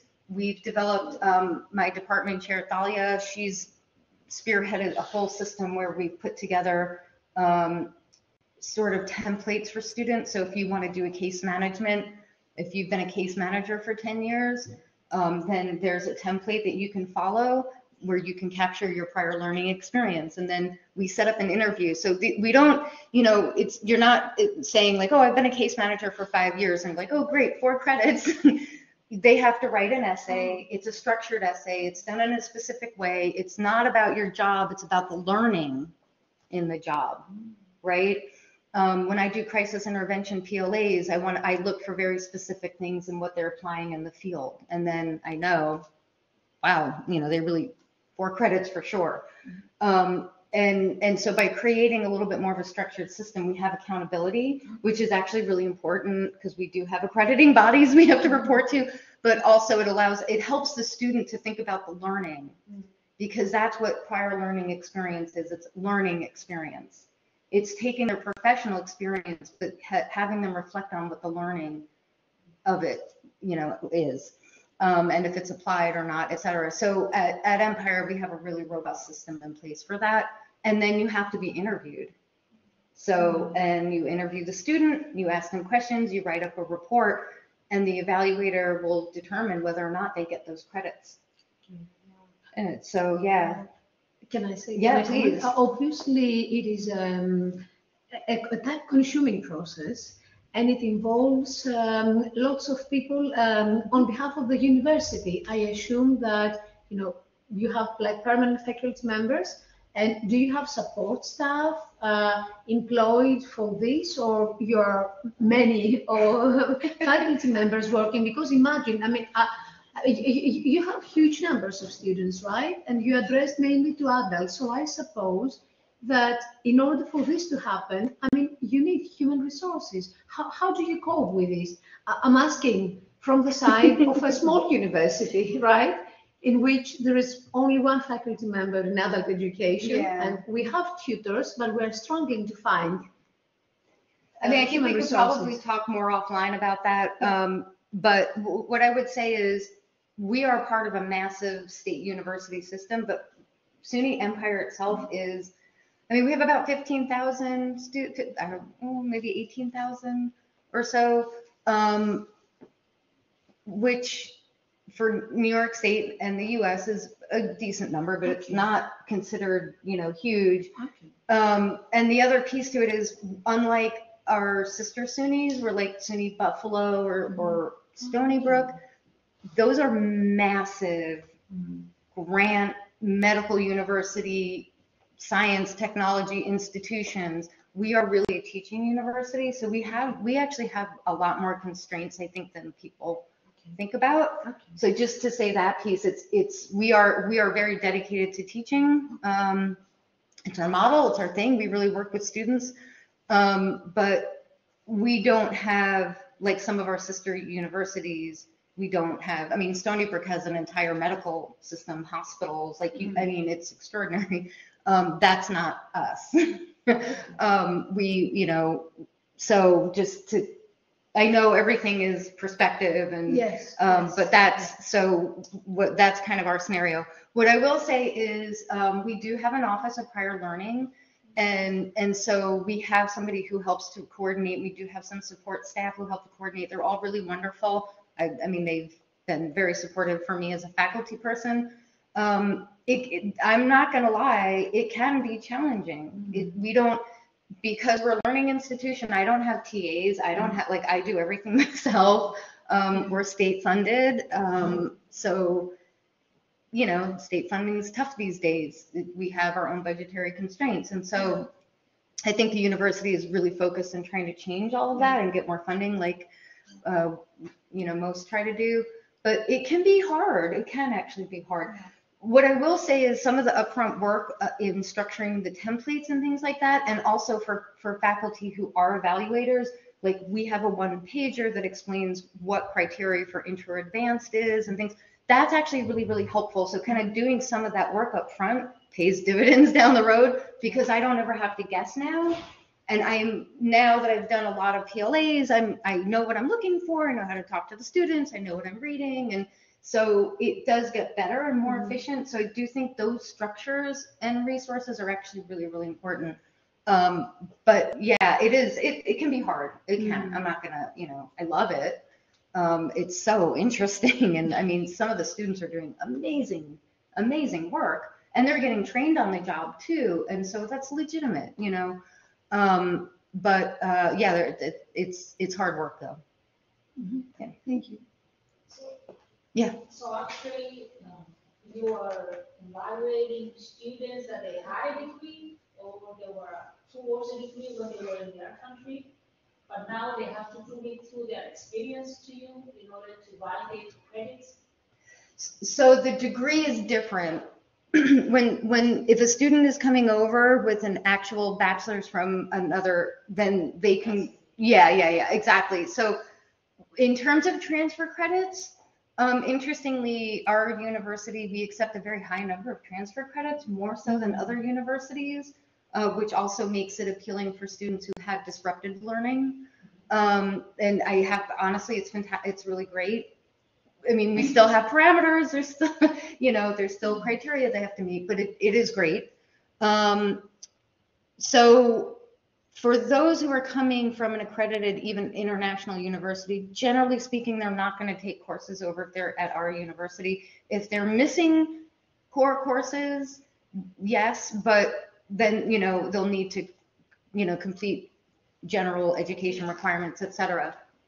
I think with the PLAs, I don't know, it'd be interesting to ask Meg and Alan, is more of an opportunity to take the work experience and kind of translate that into credit, into learning credit, where the student lays out objectives and what their learning experience was. So I think in that sense, it's interesting because for folks who are coming from different backgrounds, they can represent their work experience through. Not for anybody who's coming to Yeah. university, not just for refugees, It's for everybody. For anybody who wants to get accredited for the job to start for his work experience, actually. Yes, it's for everybody, not just for refugees. And now this is a trend in the States. More universities are doing this, or just maybe. I don't know. That's a good question. I don't know how much of a trend. I do know some universities have been looking into it. Do you want to say that? Yeah, it is something that it is promoted in Europe also. For instance, Tallinn has, for decades now, the School of Education and other universities have developed a system of accrediting prior learning. In Cyprus, it is something that it is not existent at the moment, but they are starting. They have made some slow moves to build a system of assessing prior learning and validating prior learning. Sorry? Yes, but it's moving very, very slowly. It is a big issue because there are people who have experiences, and they have work, and for some, and this kind of experience should be accredited in a way, because it counts for, sometimes counts for more than a degree, Exactly.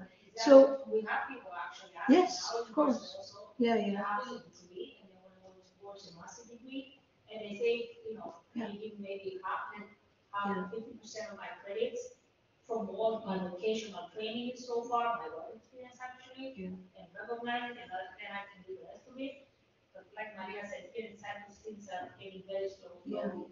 And in Greece also, the EU is chasing this. And It's pushing it. It's pushing it. Are really towards. Of course. Yes, of course. And I do think you have to have good structure in place and resources for it, because we do have support. Like, I have people that I can talk to. I have colleagues I can say, how did you handle this PLA? Or, and structured ways of, as for faculty, like, we need support being able to do it too, because in a way, that's a big responsibility. I am saying this student check these boxes and gets the 4 credits. Like that, none of us take that lightly. So it's a really, really wonderful thing. And but there are, like I said, and Maria just said, there are so many students that are coming with amazing work experience, and they're getting trained on the job, and they're not getting any credit for it. And I think it's important to honor that with students.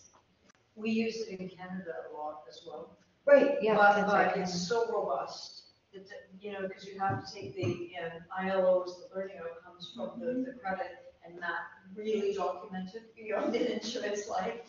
So sometimes the feeling is it's better just to take the course again than it is to try to document and argue for the credits through the LAR, part of learning and assessment recognition. That's the debate science, actually. How do you evaluate the work experience, and you're having the accountable measurements that actually it has to know to work, etc. So I can give you the credits. Right. And now the question, at least that is being discussed from the ministry and some other agencies, is this. So everybody's afraid to take back the school now, actually. Exactly. I think we're fortunate because at Empire we do have a good structure in place. So I don't feel like, I remember when I first started, like the first 2 or 3 times I did it, I was just like, oh my God. you know, it was a little nerve-wracking, to be honest, but, you know, we have such a great infrastructure in place, and I do think that that matters, and I don't think we're probably as rigid per se as the Canadian system. However, we do have, you know, we have a structure in place because, again, you know, we have middle states accreditation, and, you know, which is right. I mean, we have to have some sense of, you know, you have to figure out that balance between ensuring that students who are assigned to a specific concentration are all learning some fundamentals across the board in addition to this other piece. And that's what makes this hard, because it is a lot. It's not cookie cutter. It's more nuanced. It's, you know, so it is hard. It's time consuming, even with good structure in place. Yeah. Thank you. It's very useful. We can use your experience and talk about it, yeah, later on or tomorrow. Yeah, at the OUC office. And there's some great colleagues at Empire too that I can. Yeah. Get in touch with. I know Meg's done a lot with that, with the PLAs. So yeah, I mean, I think this is just, you know, again, you can never have enough resources and support. In case I hadn't drove that point home. So I think this is my last slide, right? Yeah. So again, this is just kind of my summary, you know, ideas around integration and wellness. Education does play a pivotal role, but I would also argue that education is a piece of the picture of the whole person. And so all these elements interplay. And even when we stop and pause for a moment about our own lives, you know, we're doing better, right? We're feeling better when elements of our life are kind of moving along pretty well and we're feeling stable and safe. But when one of those pegs kind of gets removed, we start to get kind of wobbly, right? And that's where having the resources and the support and the structure to kind of hold us up a little bit until we get stabilized again really matters. And so when we're working with the most vulnerable populations who have lost everything, and I do agree that one thing I love about doing vulnerability work and disability refugee, even though it's very specific to their needs, there's a universal benefit to everything, right? So all of this stuff we're talking about benefits all of us, benefits all of our communities, benefits all of our institutions. So it benefits all of our students. So PLAs are great for refugees, but they're great for other students as well, right? For locals also, for nationals. 100%. Exactly. A ramp is great for someone who's in a wheelchair. It's also great for parents who are wheeling their babies into the building, right? So we think of, and that's, to me, that's what true integration is. And so when these elements are done siloed and separate, they don't work as well. But when they're done as a whole, it works really well. But as higher education professionals, we play a really pivotal role in all of this. And I know Maria is going to be presenting on her research as well. So I did use Google Translate. So please,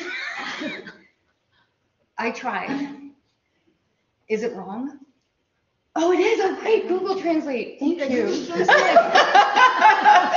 Okay. Are there any other kind of questions or final thoughts? I talked for a really long time. You can see there. Is anyone sleeping? Did you have a good nap? Oh, there's yes, some. there is Okay. online. Here you can see the questions. So, wow, Hassan Ahmed. He's Hi. a current IMAESC student. Oh, one of our students. Hi, So, Hassan. hi Hassan. You can read Please, you can I'd be read glad if the you could shed question more there. light on this question. You can read it loudly.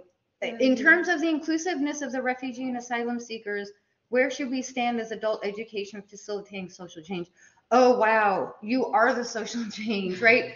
Thank you, because all of this is absolutely, all of the advocacy, all of the learning, all of the advancement, everything is all about social change. This is how we make change, right? When all people can access these services, education, growth, personal growth, professional growth, we can then extend that. And the more we know and understand, the more we can advocate for what's right and what works. So the students are the change. You guys are the ones that are going to go out. Oh, you folks, I'm sorry, I'm not supposed to use guys. when my queen's kid comes out. So yeah, I think Hassan, the social change is in how we, I use the term decolonize the classroom. A lot of people use that term. That's what this is, right? It's having parameters and structures in place, because you do need to have levels of accountability. No accountability, it doesn't work. But decolonizing the classroom, it doesn't have to be these traditional ways. We don't, as human beings, we don't necessarily learn that way, actually. So this is a part of the change and the shift that has to happen. I think also the idea of education being accessible to everybody is really revolutionary. We are not there. We're really not there at all. In fact, in some countries, there's backlashes. You don't need education. You don't need higher education. That's a big push. And the statistics show that people get better employment, they thrive. But education has to be accessible. You can't spend $200,000 on an undergraduate degree. That's not accessible by any measure. It doesn't work then, right? Then it only works for the few.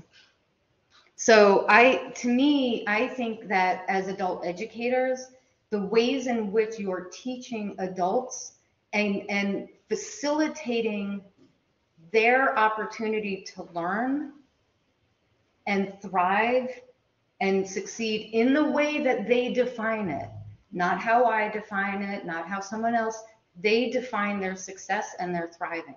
That is really important. That's the social change, but it's all of this hard work, right? It's all these kind of complex pieces that come together. So I would say that the more we have educators who understand this and can start to tackle this, and when we do structure it, it allows us to also advocate at our universities for policy changes, because they'll be comforted in the fact that there's an accountability system.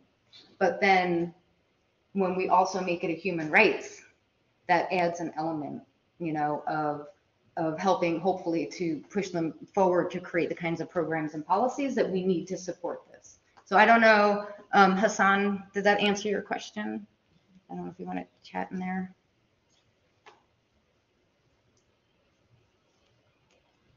Maybe you can help me put together a program for higher education in camps.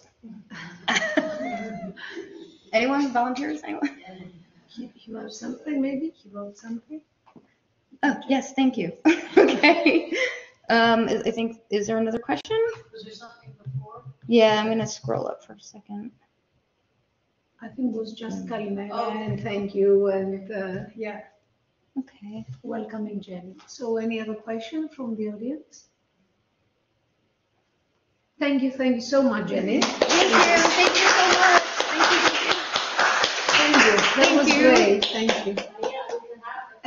Yes, this is what I was going to. Yes. Thank you very much, Jenny. We're going to have let's make it 10 minutes break, yeah? So that people can go to the loo and have a tea. Thank you very much for participating. We had another comment again. Thanks for an informative and thought-provoking presentation, Jenny, from Yukta and from Gaetana Bauzani. I don't know if it's a student. Thank you very much for attending. So in 10 minutes, we will be back. Thanks.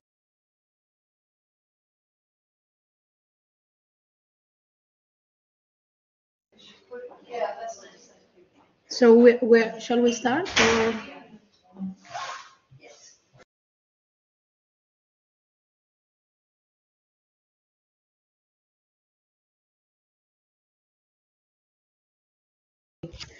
So the last presentation for today is titled From Learner-Centered Education,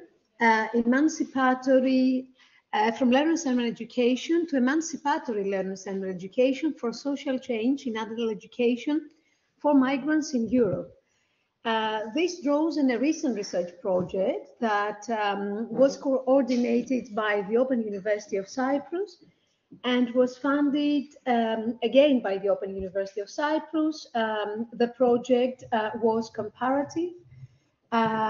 It arose after out of frequent gatherings with a group of scholars with different experiences on adults migration based in the UK, Malta, Estonia, in connection with the Erasmus Mundus International Master's program. In this program, Bonnie Slade was involved, as well as Maria Brown from Malta, Larissa Yogi from Estonia, Professor Carmel Borch, Professor Carmel Borch, and as well as research associates, Pavlos Hadjopoulos, Eleni Papaioannou, Katrin Karou in Estonia, Nicola Dixon in Malta. So all of these countries, it was a research that came out of the IMAESC consortium. All of this and I would like to thank them. This presentation is based on a recent publication that was funded again by the Open University of Cyprus. It is an open access publication, so you can find it online. So the 4 countries involved in the IMAESC program have histories of mass immigration towards other countries. They're also becoming places for hosting migrants. And even if people have been migrating since all times, what has been significant in more recent times is the exponential rate at which people are relocating to other territories. Jenny previously mentioned some numbers. Numbers of migrants are increasingly every year. So we speak of mass migration, which has implications for learning and adult learning and education. So for this research, what was the rationale for the research? The nexus between adult education, migration, and integration is complex, and one of the key research areas, prevalent today. It has formed a field of research political debates that touch upon larger issues and disputes on the orientation and goals of European education systems, as well as the rise of nationalism and racism in Europe. If you look at the existing literature on adult education and migration, the literature is far from extensive. However, it treats pedagogy as a marginal theme, which is rarely addressed. Learner-centered education doesn't play a significant role in the contemporary debates on adult education and migration. The European agenda on adult learning is silent on the question of pedagogy and is seemingly neutral to the promotion of particular pedagogical approaches. In the whole text of the renewed European agenda for adult learning, there is merely one brief reference to pedagogy. Of course, researchers identify that there is a scope to do more research focused on practice, which embraces the learning of both migrants and longer-term settled communities. So it is a need that it is identified. So the research presented here, I'm presenting the research as mentioned. It is a collaborative piece of work that has been done by colleagues in the consortium and researchers working in this, focuses on the practice, the micro-pedagogical context of adult education language learning programs for migrants in 4 European countries, Larnaca, Glasgow, Malta, and Estonia, and explores how and in which ways learner-centered education is being implemented in this context as a tool for social change. So that's the aim. Learner-centered education, it's a concept that is discussed and it includes numerous theoretical foundations. Swissforth, a colleague from the University of Glasgow, argues that learner-centered education is a traveling policy and as well as a practice at the same time.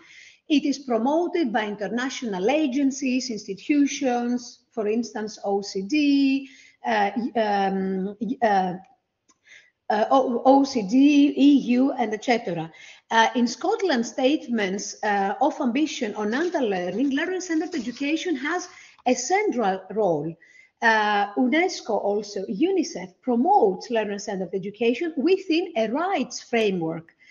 So they believe and they propose that all learners can benefit from learner-centeredness in improved processes and outcomes, and it can also be used as a foundation for the building of democratic citizens and societies suitable for economies of the future. So this research adopts the working definition you can see on the screen proposed by Swissforth, who sees learner-centered education as a pedagogical approach which gives learners and demands from them a relatively high level of active control over the contents and processes of learning. Again, the human being, the human person, as Jenny mentioned earlier, is in the center of the learning process. What is learned? How are therefore shaped by learners' needs, capacities, and interests? So this is the term we are using in the research. And Swissforth highlights the value of a comparative and international perspective in the study of traveling policies and global orthodoxies of learner-centered education, because she sees learner-centered education as a traveling policy. Why we embarked then on this comparative research, apart from the fact that researchers, we knew each other and we've been already working in the context of IMAESC. Comparative research is important for exploring complex global, regional, and national and local dynamics that accounts for varying implementation or non-implementation of learner-centered education at different settings, for appreciating the thin and wide differences in practices of implementation, and for assessing the successes, failures, and needs for improvement of diverse learner-centered education programs.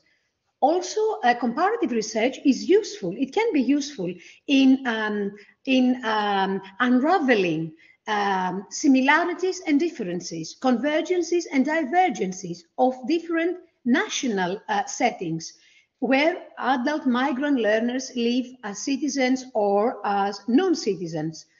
So,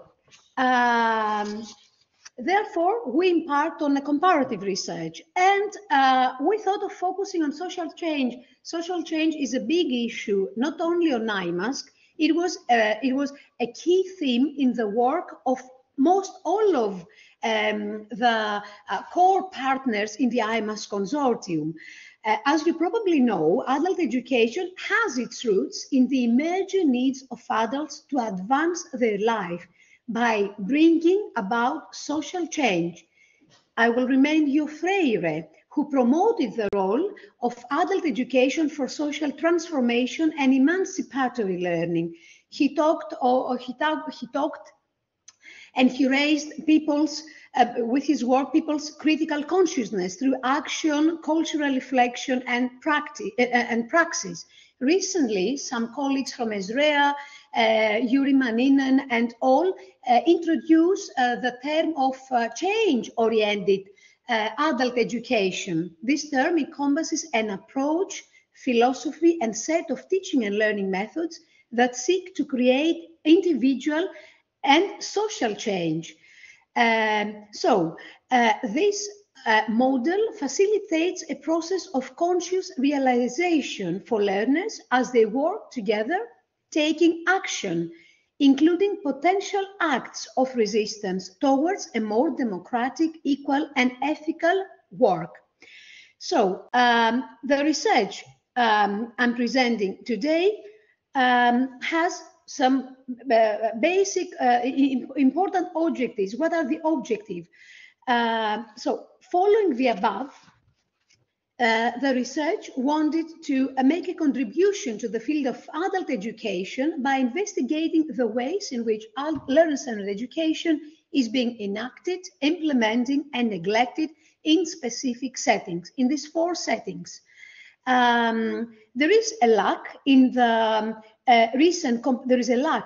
of recent comparative research of if and how learner-centered education is used in adult education, so we would like to cover this gap.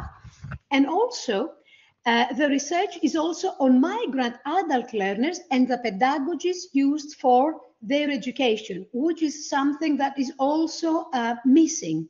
And it attempts to evaluate whether learner-centered education practices can become a motor of empowering migrant adult learners. So these are the objectives of the research. The research relied on 3 narratives proposed by Michelle Swissforth, following her working definitions we adopted. The 3 narratives are the cognitive, the emancipatory, and the preparation. The cognitive suggests something that also Jenny mentioned before: the learner has control over the content and process of learning. It has to be in the center of learning. The emancipation, the learner has to have control over the learning process. So the learners are encouraged. This is what we do in adult education. They are encouraged to question critically knowledge received, and the unequal structures of society which they support.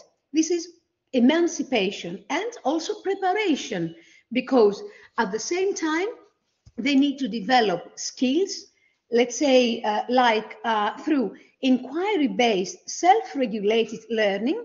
Inquiry-based, they keep questioning, such as flexibility, critical independent thought, entrepreneurship.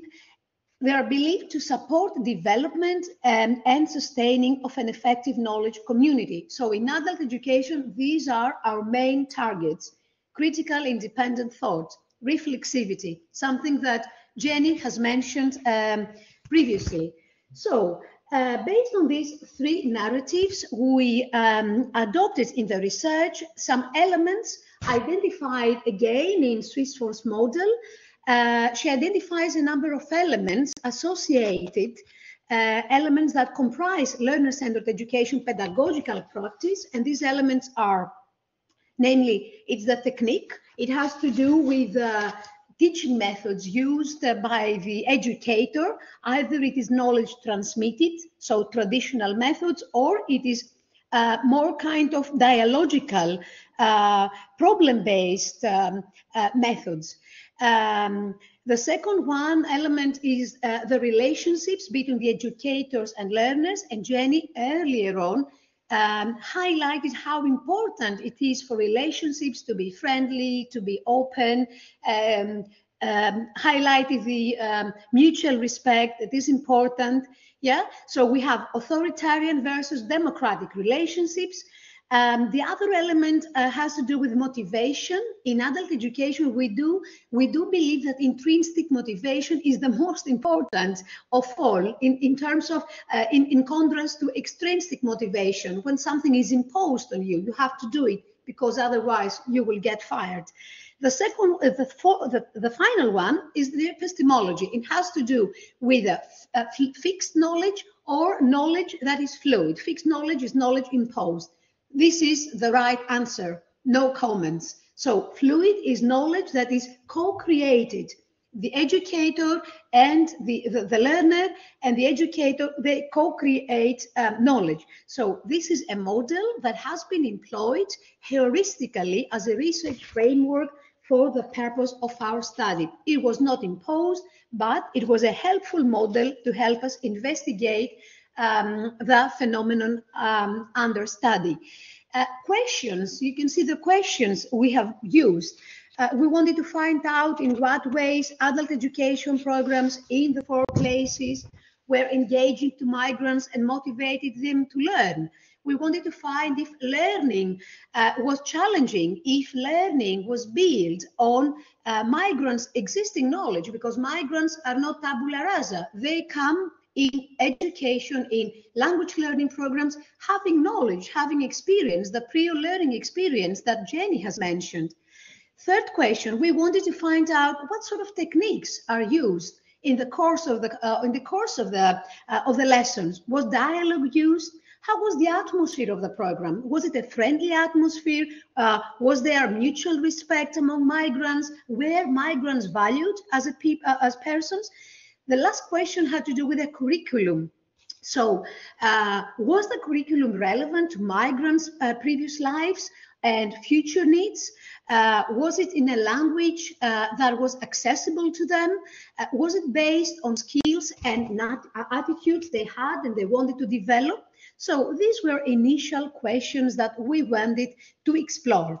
The four countries, of course, we knew each other and we knew very well the context because of the IMAESC program, and we were meeting constantly. As Bonnie mentioned before, since 2014, we are the best friends, meeting more than, online very often, more than once a month, but then also face-to-face, like 2-3 times per year. So we were discussing, and we realized that, the four countries, the four contexts, they have similarities, they have things in common. For instance, you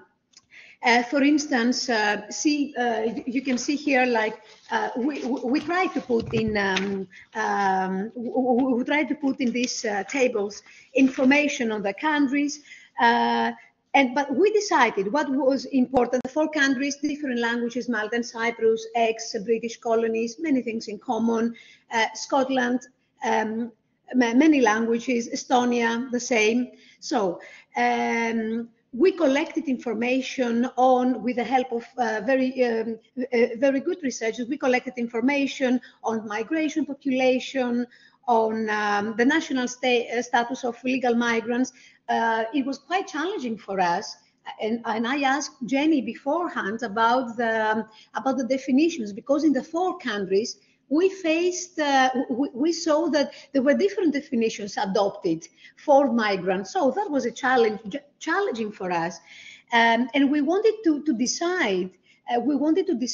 Where to focus. So we decided that as a unit of analysis for the research, we will adopt the level of adult education programs. So we didn't compare systems. It was important collecting information for the systems, and we created chartography so that the system was clear and we knew the context, but we focused on programs, and we focused on adult language learning programs for migrants in these contexts. And we decided that, okay, it will be a case study. We needed to focus on detail, and then we used adult migrants, learners, and educators' experiences. We pick up policymakers, educators, as well as, of course, documents related to the programs we were exploring. We decided that we will embark on a research that is qualitative and acquired our data through semi-structured interviews as well as observations. So the big decision was made and had to be made in relation to which programs we are going to focus. In Scotland, we focus on an ESOL program organized by a centre run by a housing association. It was English for speakers of other languages. In Malta, 2 state-provided language programs. In Estonia, it was the language training program, part of the welcoming program. And in Cyprus, we didn't have much to choose upon, so the Greek language programs, courses offered by the adult education centers, and in particular, one center. In terms of collecting our data, as I've mentioned, we adopted a qualitative study, a case study approach. We used, for those of you who know methodology, hermeneutic phenomenology, qualitative approach. Swissforth, who inspired us in this research, argues that learner-centered education suggests an approach that is phenomenological rather than objectively framed. So we wanted to find out how they experience, what people believed, how they describe the reality. Yeah. So we relied on their experiences because we believe that, you know, the world is socially constructed. Each of us has its experience and perceptions of the world and of things. So we wanted to transfer this.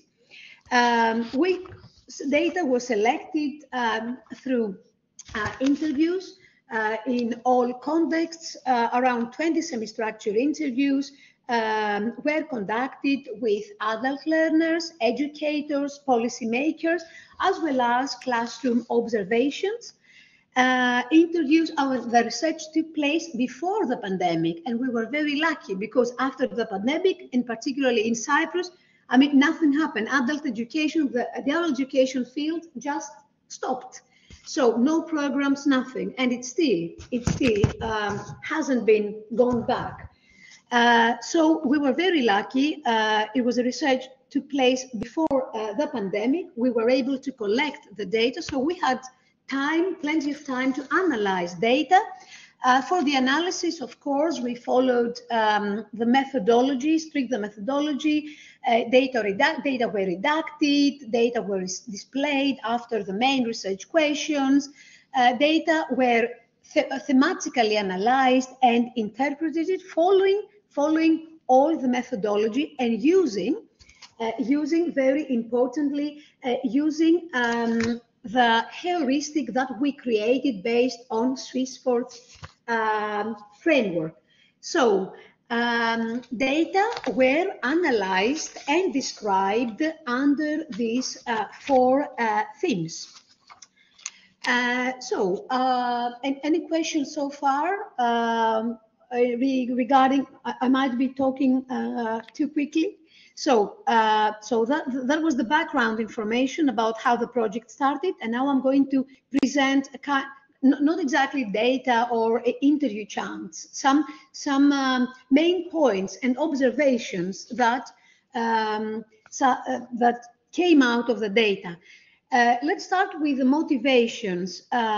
Two initial observations from a comparative reading of the findings of the 4 case studies in relation to motivations are the following. The first one, the existence of disparities regarding the level of intrinsic motivation of adult migrants for participating in the learning program that tend to mirror the extent to which these 4 adult education programs for migrants are learner-centered. So there were disparities. For instance, it was strong in the case of Scotland and Estonia, relatively strong in the case of Malta, and almost non-existent in the case of Cyprus. Just to give you an example, in the Greek-speaking program in Cyprus, I mean, migrants who participated, they were not intrinsically motivated.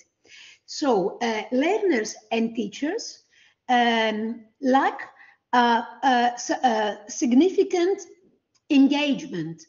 And this lack of significant engagement has a negative impact on the extent to which, on the extent of learner control over the content and process of learning, as well as bars possibilities of pedagogical experimentation within the adoption of new and appropriate teaching methods. So they had to attend these programs, otherwise, I mean, they wouldn't get the benefit, and they should leave the country. A second observation, the level of intrinsic motivations on the part of adult migrant learners tend to be directly affected by the motivations of the other participants to the educational process. For instance, the motivation of the adult educators and the volunteers. And I'm going to give you one positive influence was the work of volunteers in the ESOL program in Glasgow, who joined the classes and offer one-to-one support for the less able learners. They would even keep their children. They would offer them food. So they would offer them coffees. So the work of them acts as an enabling factor for strengthening the intrinsic motivation of migrant adult learners. In the case of Cyprus, there were migrants who didn't have food. There were migrants who have children, so they couldn't attend regularly the classes. They had to attend because of not intrinsic motivation. They had to attend. They were having their children, but they could not focus on the class because children were around, or they were playing alone outside, unattended, small children. A third observation, the analysis revealed the critical importance of contextualization research on learner-centered education. So findings of the project illuminate the crucial role of the economic, social, and political dynamics shaping the identities and lives of this particular group of learners, the migrants, but also the interrelation between their motivation to participate in educational practices and the general conditions shaping their social integration in different national and local contexts. As I mentioned, for example, in Glasgow, migrants were supported with free meals. There was provision for the family, childcare support, service. And this was especially important for migrant women. There were women Muslims who would come, very conservative societies. I mean, otherwise they would not be able to attend the programs. In contrast, as I mentioned, in Cyprus, the precarity of migrants' lives constitutes a more extreme deterrent to their engagement in adult educational settings.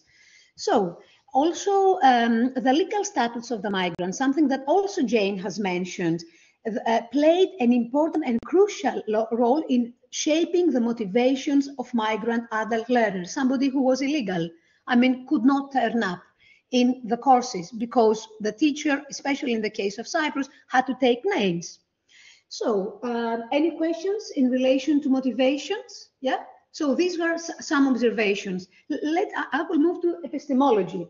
So in terms of this, we asked questions, for instance, who decide what is relevant to learners, how this relevance or non-relevance is perceived by participants in the educational process, how is it negotiated in the context of everyday learning practices. So we didn't ask them straight away epistemology. Obviously, they don't know what they couldn't, like you said, you don't ask, oh, you need psychological reports. You ask them implicitly the questions. So findings revealed, again, divergences amongst the 4 adult language learning programs across the 4 cities in relation to the relevance of the curriculum and the extent to which the courses build on migrants' knowledge and skills. Of course, there is an explanation for this. There are explanations. Of course, these divergences can be tentatively explained through the lens of the different types of adult education providers. Yeah. For instance, you remember in Glasgow, it was a housing association. In Cyprus, it was a state-funded program. For instance, in Malta, also it was a state-funded program. So where state organized these programs, like Malta and Cyprus, the language programs were characterized by a largely fixed knowledge and curriculum. That was fixed, while there was very limited engagement of the educational activities with the current knowledge and experience of migrant learners. That was not the case in Glasgow and in Tallinn, where courses were tailored in order to meet the needs and the interests of the migrants. So another explanation for this can be related to the lack of concrete policies on adult education for migrants in all 4 countries. Again, I mean, in Scotland, there is a clear policy for migration. In Cyprus, at the moment of the research, was nothing. So in Malta, there was a policy, but not implemented as much as it should have been implemented. So the lack of formal, centralized and standardized policies produces a vacuum that can potentially increase the flexibility and scope of the curriculum and facilitate experimentation.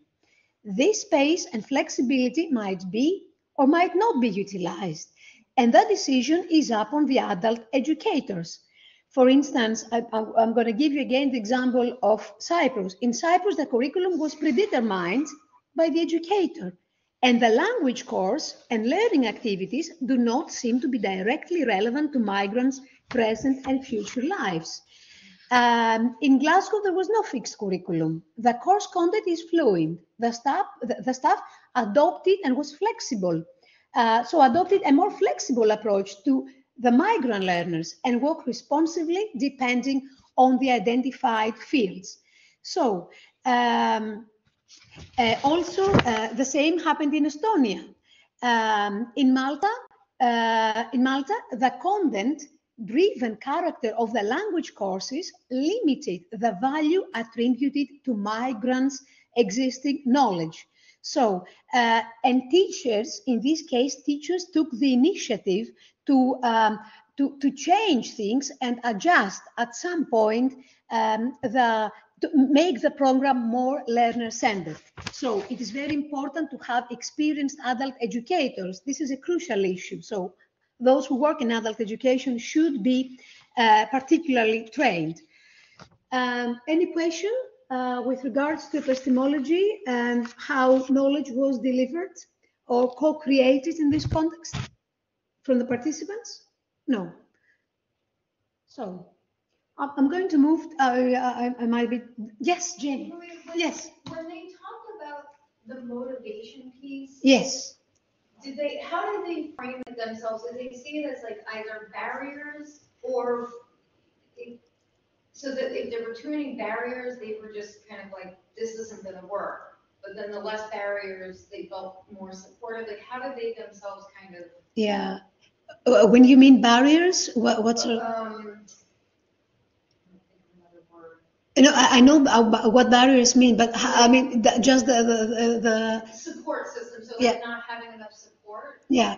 It affected their level. Yes, the level of learning, very much so. Yes, I mean if you have to be at the class and at the same time you need to work because you cannot pay your rent or you cannot feed your child. I mean that was and you had to be there. I mean it was very different to somebody who who had to be there because, I need to work, but at the same time, I need to be there because if I don't attend, in the case of Cyprus, for instance, if I don't attend these classes and I don't fill in this paper saying that I attended so many hours, then I will be kicked out, yes? Or I will be not only blamed, I will be banned for this. So they were not free to kind of choose whether they want to participate or not. It was kind of obligatory. And some of them, it happened that because they were also getting some money for this participation, some of them would go only to get this money. And you could see that they were attending these language learning programs for 4-5 years, and they were in level A, same level. So they didn't progress. So for the sake of getting this small amount and for the sake of completing the forms, they had to be there like, pathetic learners, but they were. Yeah.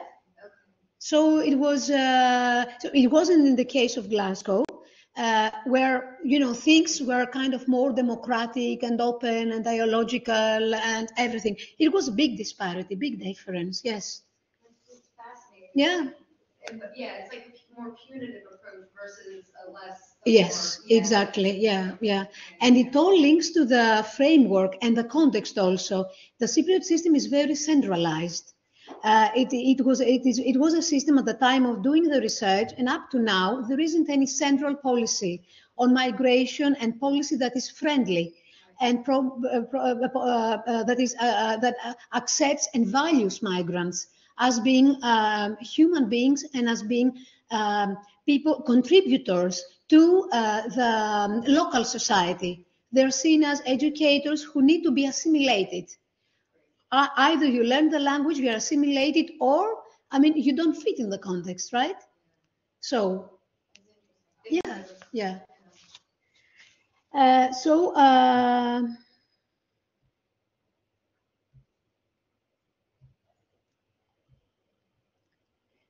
terms of the techniques,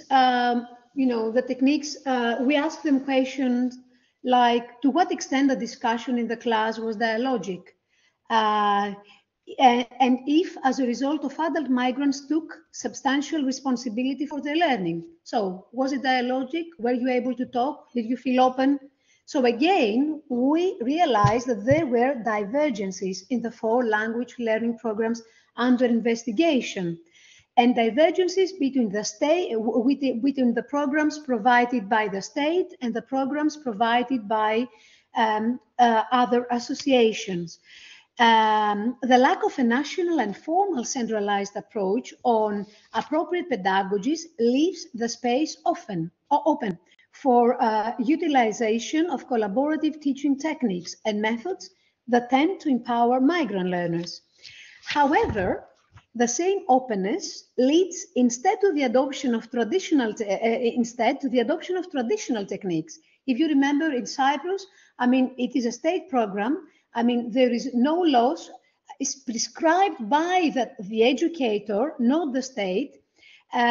But still, I mean, it was an opportunity for the educator to make the program more interactive, but the educator chose more kind of traditional techniques, like this sit and get course. That was the case in Cyprus and Malta. Traditional techniques were largely utilized during the language courses, such as role learning, counting, comparing marks, of listening comprehension, use of lecturing for the transmission of pre-established course content. In Glasgow, for instance, we found out, the research showed that they were learning through singing.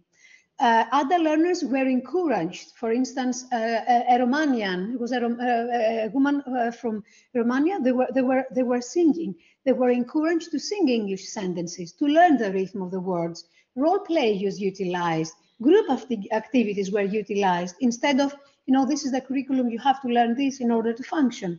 So both adult educators and migrant learners tended to seek through traditional teaching, sometimes comfort zones, which make them feel safer when they have to take limited responsibility for learning. For instance, educators that were not prepared or didn't know how to deal, to teach or to interact with adult learners, they chose lecturing, so transmission of knowledge. They didn't want to leave their comfort zones. Similar adult learners who preferred to be there, listening the same for years. Level 1 Greek language for a couple of years. So it was a comfort zone that people sometimes didn't want to get out of this because it's not easy. So again, disparities. In terms of the relationships, so we ask them in respect to learner-centeredness to assess the relationship between the teacher and migrant learners and the development of interpersonal relationships amongst them along a continuum that ranges from authoritarian to democratic. So how was the relationships in the course of these courses? Considering as a starting point that the 4 adult education programs for migrants under study face the challenge of managing the coexistence of a group of participants characterized by primary inequalities. We had educators, we had learners, migrants. The general conclusion drawn from the studies stresses the importance of fostering democratic relationships as an internal part of enhancing learner-centered education practices. I mean, for those of you who have studied adult education, you know very well that this is one of the most important, and as Jenny mentioned, the most important of all is having good and friendly relationships. There was, in most of the cases, there was mutual respect. It seemed to be mutual respect. Sometimes it was mutual respect. how can I say, mutual respect that was true, or sometimes it was kind of, you know, pretended. Again, being in comfort zone, I respect you, but I don't offer much, I don't say much, I don't confront, I don't ask, I don't, whatever. So, and some of these relationships were deep, and they were really, they would become really friends. Some of these relationships would be more kind of superficial. Overall, there was respect. It was a learning process. Sometimes migrants in the more conservative kind of context were a bit of afraid to challenge the authority. The authority was the educator. So even if they wanted to, and they told us this, even if they wanted to say things, they were kind of polite. They were using this distance as a comfort zone to be locked to themselves. So after giving you this information, like some observations from the data, we did a cross-case analysis then, after looking at all the cases separately. And the cross-case analysis revealed that there were significant divergences amongst the 4 adult education programs across the 4 cities in relation to motivation, in relation to the curriculum, the techniques, the control that learners had over their learning. And the 4 cases report varying degrees of on-site learner-centered measures as a motor of social change through the empowerment of adult migrant learners. Findings were not totally negative, were not totally positive. So we found, even in the case of the more conservative and the more centralized systems, we found positive aspects. So are these observations, are these traits of learner-centeredness adequate to achieve the level of empowerment needed for participants to become productive members of a community rather than peripheral survivors? Because we found elements of learner-centeredness, but were these elements enough? The answer is no. The 4 programs address the often perceived need by the state to integrate and assimilate migrants. You have to become one of us in order to be able to survive in this country, to be promoted, to get a job, for your children to have a better future. And this emergency generates the need for quick fix programs that are meant primarily to initiate migrants into the dominant society with clear instructions by the supplier state of what are the basic skills and knowledge needed to survive life in the recipient country. Within such context, as you can understand, learner-centeredness becomes an on-site and practical response to cohort situations. It's not enough.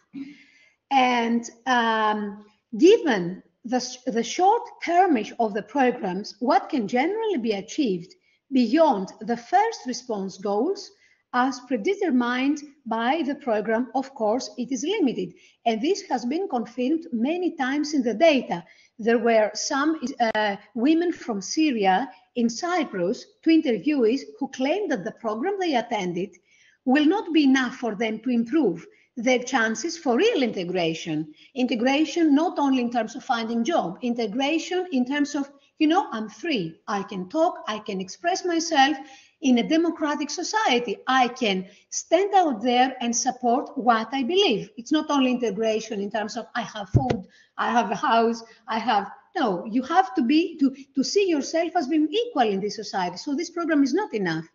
In contrast to the short-term approach of most of the programs under review, the research advocates for the urgent need for emancipatory learner-centered education in response to the liberatory call for social solidarity as resistance to compulsive individuality.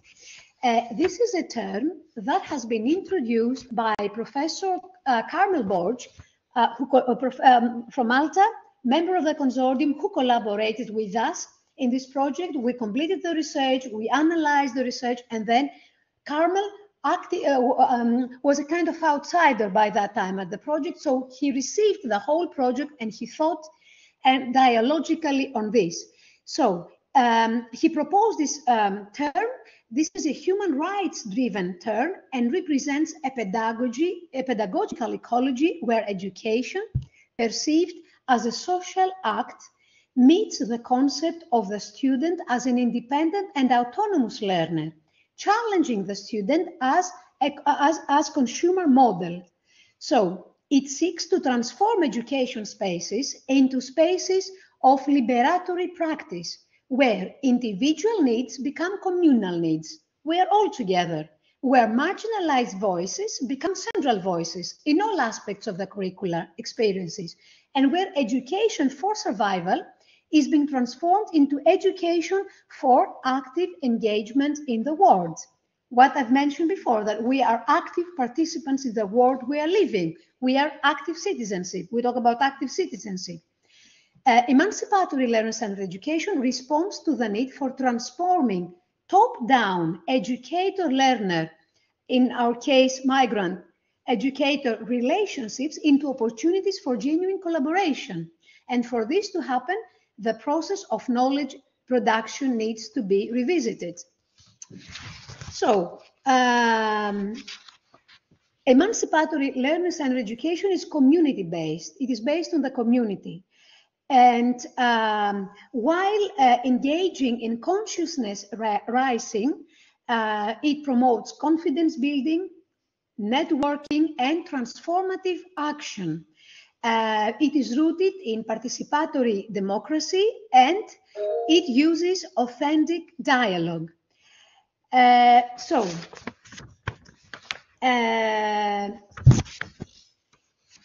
To conclude,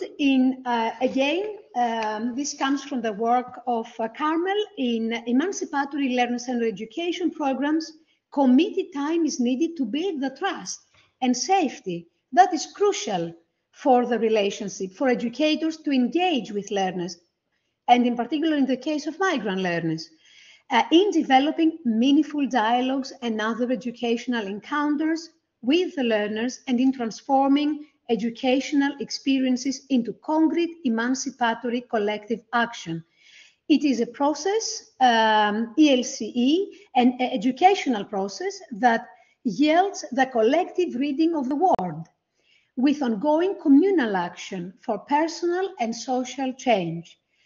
It is clear.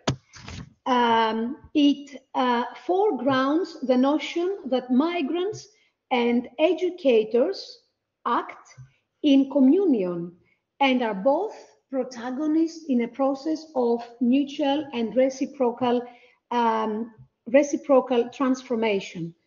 I apologize for having to read that, but English is not my first language, so I wanted, in kind of presenting these terms by using the terminology that we are using in adult education, and not particularly this last bit, not to kind of lose some of the very important meanings.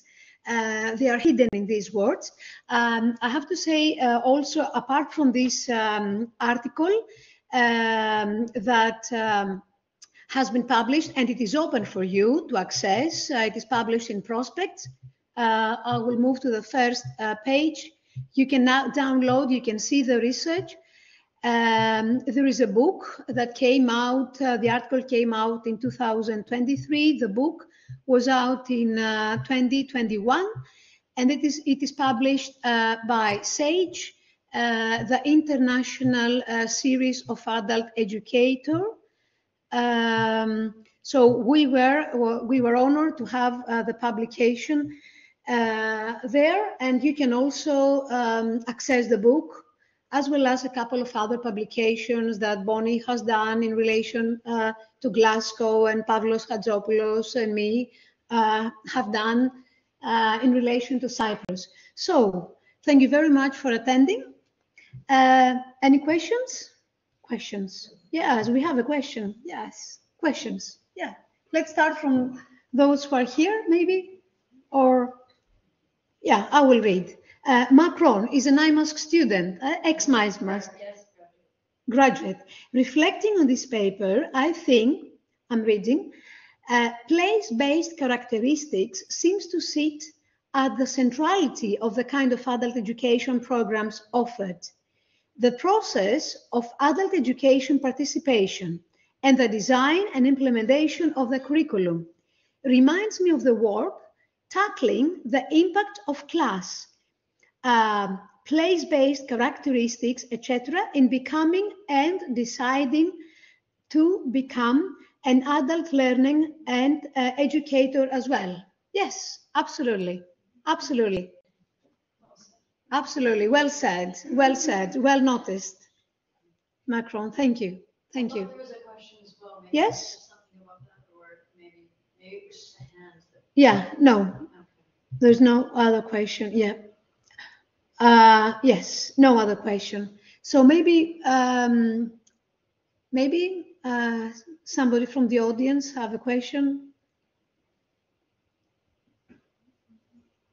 I know that it's lots of information that you need to think and then reflect, because an important component and tool we are using in adult education is reflection. So just to say that this presentation and the whole day, it is recorded, and then it will be uploaded to the YouTube channel of the Open University. So for those of you who are attended from home, the 43 participants, you will be able to have access to the presentation and to the slides via the YouTube channel. And also, of course, you can look at the published work that Jenny has and we had. So, no questions? Okay. Thank you very much. Yo, just, no, raise the hand. Yeah? Yeah, you want to talk? Yes? Macron, do you want to talk? Yes, please. Open up your microphone and we can listen to you. Hello. Hello, Hi. Paul. Hi, nice to hear you. Thank you so much. Thank you so much, Professor Maria, and thank you so much. Congratulations for those who have presented and wrote this paper. I think this is a seminal book. This is a seminal chapter to really understand the different intersections and the different contexts where adult education is being offered and being designed. And I think this particular paper, for me, reminds me a lot of the divergences which you rightly pointed out, but at the same time, the opportunities for participation. And I think this is where the challenge to becoming an adult educator and the challenge to offer adult education programs seems to, in a way, become a navigation and negotiation process. So my question is, I do understand that sometimes the characteristics of the place, which I already mentioned earlier, place-based characteristics, which include policy, the characteristics of the social cultural makeup of the country, and also the existing cultural dimensions such as language, ethnicity. I think part of the bigger conversation right now in adult education also focuses on empowering your educators to also become a part of that adult learning design and curriculum process. And it seems to me that some of the design of adult education programs tend to sit at the much more, I would say, higher level, where I think government decides to identify and maybe portray the kind of adult education expertise and knowledge that they need for the country to move forward. But then in reality, the teachers are not necessarily being integrated into the process of design. So again, my question is, what can we do moving forward to not just ensure that policy making in adult education isn't just a consultative, or I would say just a representative process, but it's really an ongoing process of collective reflection, collective identification of different paradigms to pursue, so that the whole process becomes more representative and more inclusive. Thank you, Macron. We have some experts here. So, do you want to come also, Jenny and Bonnie, maybe? Because it's like, yeah, I'm thinking that, I'm not the only one that could contribute to this question. It would be very interesting to kind of discuss this. What could be done, not only for the learners, you mean, for the educators as well? That was the main point, Ron, right? If I may, if I got it right from the question, what can be done? I mean, I can tell my opinion, and then colleagues can contribute. I think that the process is it's more complicated. It's not, of course, it's not only the learner. It should not be this process, the adult education, it should not be empowering only for the learner. It is an empowering process for the adult educator, because the adult educator, comes into a learning process having in mind that he or she will be transformed in the process of education. As academics working in adult education and running programs that aim at offering training to those who will train adults, we have a huge responsibility of using the methods and using a way of inspiring those who come to learn and to be trained with us. So if we are using more kind of we're academics, we are not authorities. If we're using democratic styles of teaching and learning, collaboration, inquiry-based learning, problem-based learning. So we don't only teach, we implement this in the training for the adult educators. These adult educators, will realize, will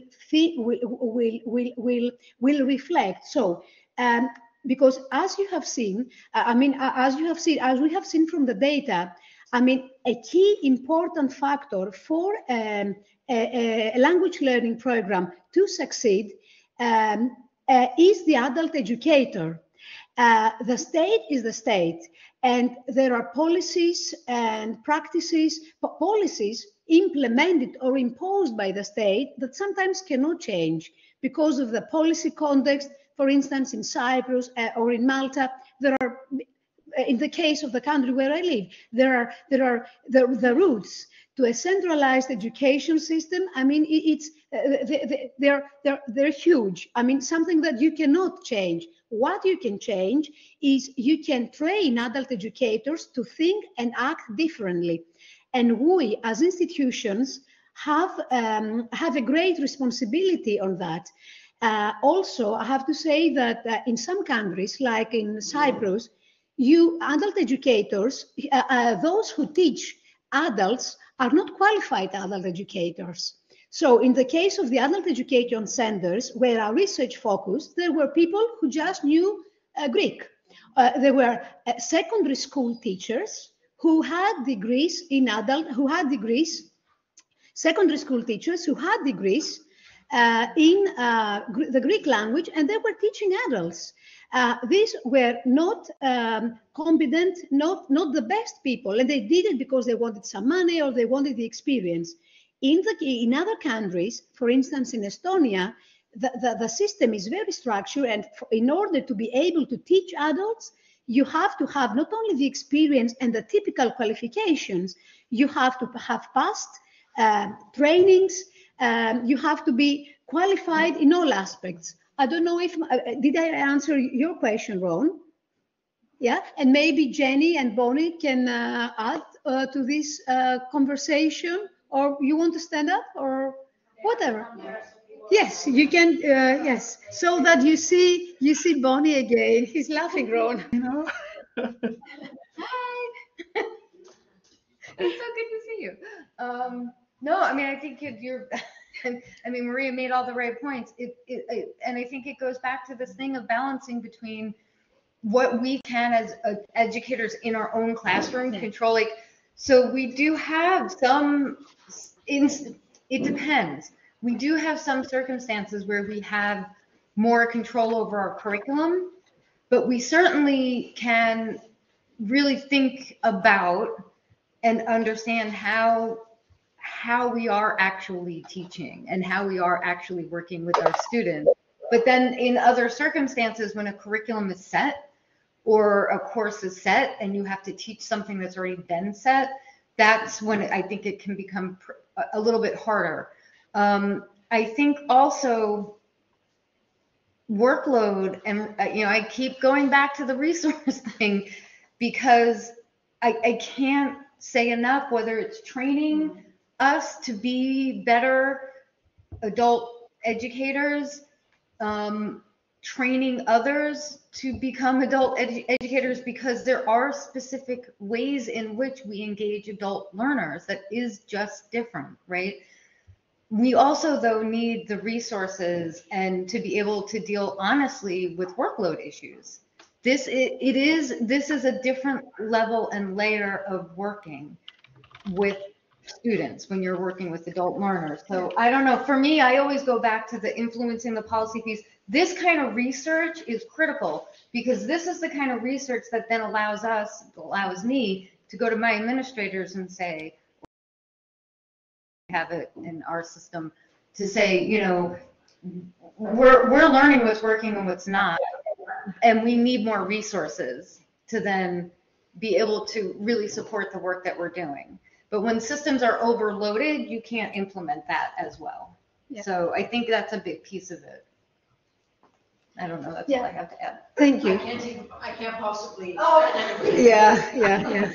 Bonnie also agreed, so yeah. I know. No, I agree with that because I'm reminded of one sociologist, Aine Hochschild, and I think she mentioned rightly how, particularly in women, they experience the concept of double shifts. One is the first shift, which is about their fulfillment of domestic responsibilities at home and in the family. And the second shift is about fulfilling the role in the community through their profession, through their volunteerism, through their performance-safe adult education responsibilities. So I guess part of that, and I think that's what I kind of rightly addressed as well, and thank you so much for that, is really how do we also start looking at, you know, toward our educators as well, who are also part and parcel of the process of this transformative education that we're bringing to our learners as well. Thank you.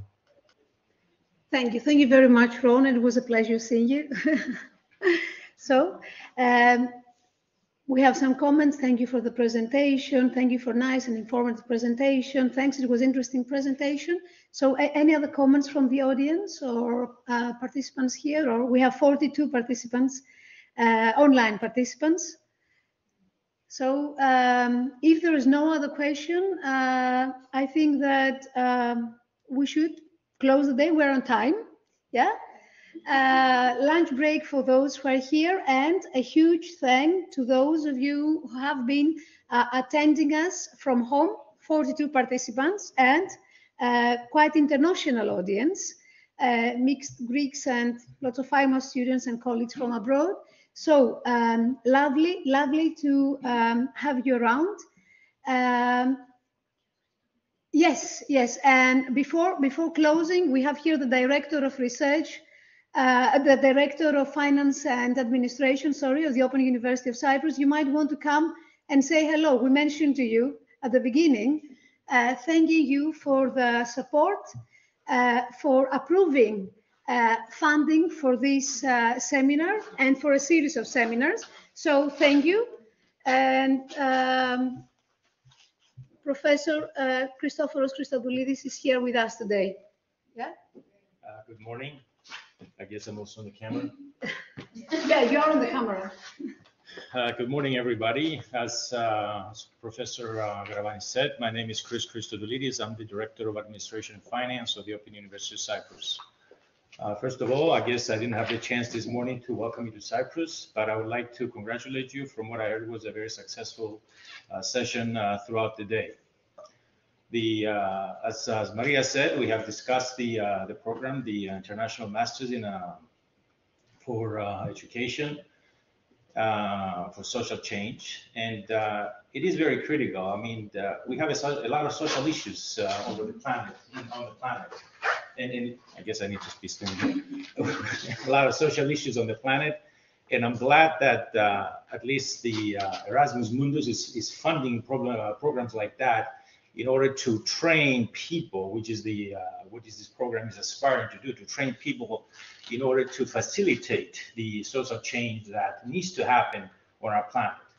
I'm not gonna keep you more. I think it's a very successful program. I'd like to see if we can expand the cooperation between the 4 universities and us. And once again, I'd like to thank the coordinator of the program, I guess Mrs. Bonslade, Jenny, and Raquel, the 3 of you, and also our coordinator, the Associate Professor Maria Gravani. And Jenny, who came all over from the US. I did mention Jenny, Yeah, I forgot you last night. And last but not least, I'd like to present you with a little memento of your visit to Cyprus and the Open University. So if you please come up here, we'll have a chance to have a picture taken. And do we need to do it here, or do we need to do it over here? Maybe As I Maybe in front of this? Yes, Yeah. maybe. As I said, a little, wait a second, a little memento, you know, and thank you, so you can remember us. And also for Maria, you know, I'm local. See you again. we met years ago. Yes, we you know, did in 2018. And anytime you want, I'll come to Scotland. Thank you very much. Nice to meet you. So,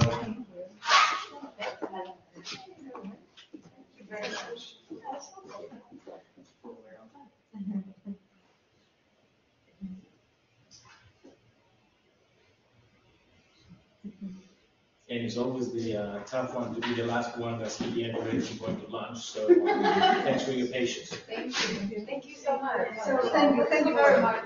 We also have the Dean of Humanities and Social Sciences with us, Professor Maria Gravani. Yes. Nice to meet you. Sorry, I missed